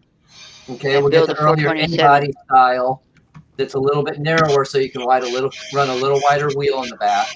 And also the mounts for the arms. The lower ones are down a little bit more than the 74 version, so you have a better angle for launching. Yeah. Early ones are slightly different. That much I do know. But now I know why and what it's going to benefit me. Yep. In that respect, that big block's sitting on small block mounts, so weight transfer is great. Yeah. I could get, if I could find my book, I could find the right springs for you that would have the right weight capacity and the right ride height and be handling a lot better than those small block springs. Well, yeah. I see this? This is a C. This is called a round to it. I have 11 full-size vehicles and 21 RC cars and 3 kids. I got 2 cars. I got 2 real cars and then however many RCs I got anymore. Yeah. I'll get around to it. And at one time I had 8 different real cars. I'm supposed to inherit. Yeah. Chainsaw. Anyone offer a disc brake conversion for a Chevy truck 12 bolt? Stainless Steel Brake Company had a kit years ago. What year is the truck? CCP would probably have one. Yeah. What year is the truck? Because depending on the year, Brothers Truck might have one. Actually, the more important question is what year is the axle? Oh, same song, second verse. Actually, you're welcome. Actually, both matter because it depends on what lines you have to run and what kind of width you're going to need to.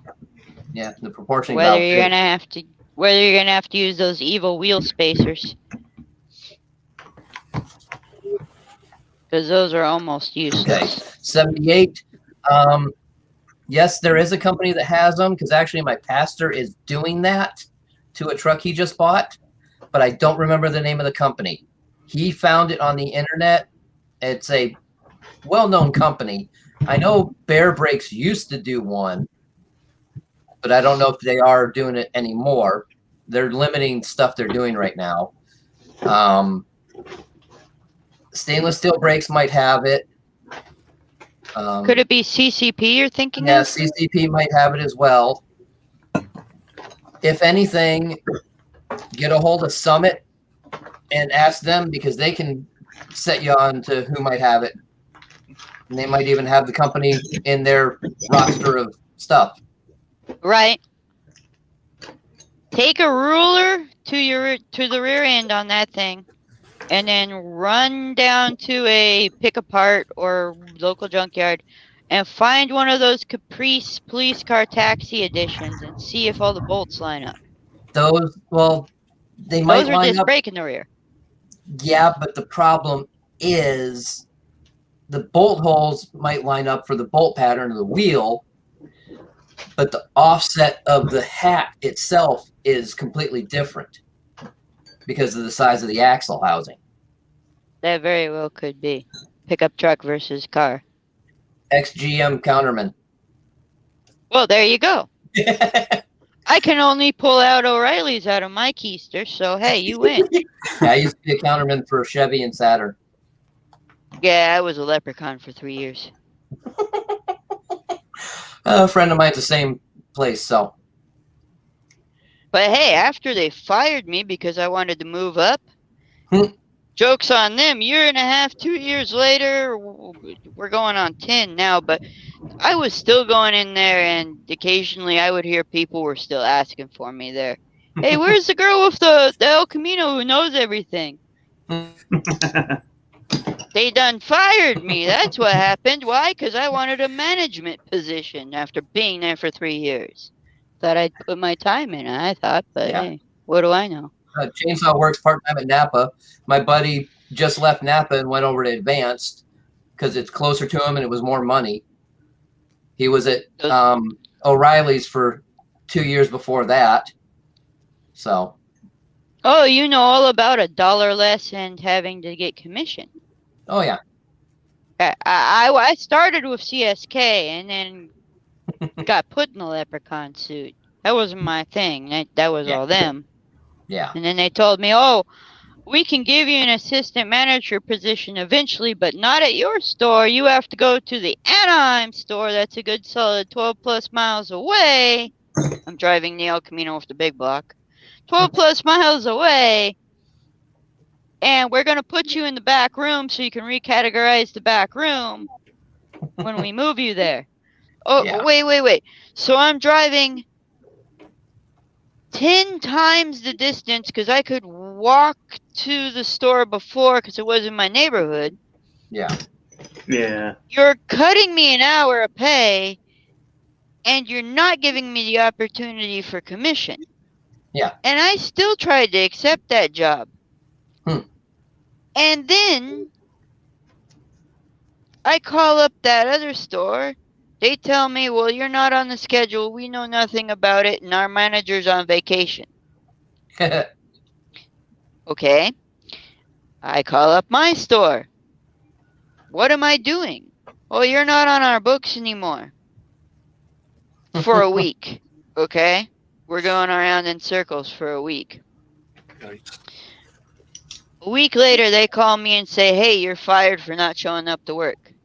Oh, my God. This is my original store calls me and tells me that. I'm like, I thought I wasn't your problem. Yeah. You all need to make up your mind. I won unemployment for that. I was going to say. Well, I won unemployment for that. You should have gotten like wrongful termination or something, I would think. Yeah. That's like me. The last dealership I worked at, one of the owners was a black gentleman, and he was very racist and prejudiced. He had me doing stuff that wasn't my job, and finally had someone fire me saying I wasn't doing my job, and I walked into his office while he was on a conference call. I said, we're talking now. I said, he's like, all right. I'm like, either hang up right now or you're going to have a lot of problems in this place. So he hung up, and I'm like, okay, you had me coming in and doing the janitorial jobs because you fired the cleaning crew. Maintenance is always first to go. You had me This do is all sounding these other familiar. things that were not my job. And I have here my job description that you gave me. So this is what's going to happen. I am going to file for unemployment. You will approve it immediately with no issues. I said, if you do not, I will have OSHA, the state safety board, and 4 other organizations here, and you will be shut down. I will sue you, and I will win, and I will own this dealership, and I will burn it to the ground in front of you. For fun. What That is your sounds like best think Lynch. of that? He just looked at me. I said, do you think I'm playing? Go ask Pat. Because the other owner of the place, I knew him. He used to live here. And he moved out there to Florida and opened the place with this. So we worked at Saturn together. He knew me very well. He knew the connections I had in GM, in Saturn, and all like that. And he called Pat in. Pat's like, yeah, don't do it. You screwed him over. He could make you miserable. So, yeah, I won everything. Yeah. I was an assistant Earl. mechanic I at saw Earl's maintenance leaving. company. All right, later. Bye, Earl. I got to get going myself since I got to be up early to go crawling. And I got a 35, 40-minute drive to get Yeah, I'm through. gonna wrap it up here too and end it after I finish these Yeah. links up. I hate doing I'm the links. only one on the West Coast. No, you're not. No? I'm in Arizona. Okay, close enough. Hagen and I are just night owls. It's 11:20 here. So, Oh, you are 2:20 in here. the We're same gonna be time uploading the zone. video right about Damn. now. yeah, and I got to meet this guy at 9 o'clock in the morning in morning traffic on a Monday. You. Exactly. I forgot. I forgot. It's almost Monday. Yep. Crud. So, well, Tony, thank you for sending me the invite there. Yeah, man. Appreciate it. See you, Brett. Yeah, thank you for having me. Yep. I know Appreciate I'm it. like a nobody anymore, but Kagan, I need to get a hold of you sometime during the week. So I don't think there are somebodies and nobodies. I don't think of people that way. So I'm just Email me. I'm on the list. Feel free to email me anytime, bro. all right. Yeah, I got some questions Tony for you has for my tonight. email. I can pass it to you. I also have the Instagram, same screen name. AZ Froggies RC and more. That's me on YouTube and Instagram. So, All right. so It's been good chatting, guys. all right. Yep. Later, all. All right. Bye. Talk to you guys later. see everybody in the Bye. chat. Thanks for tuning in.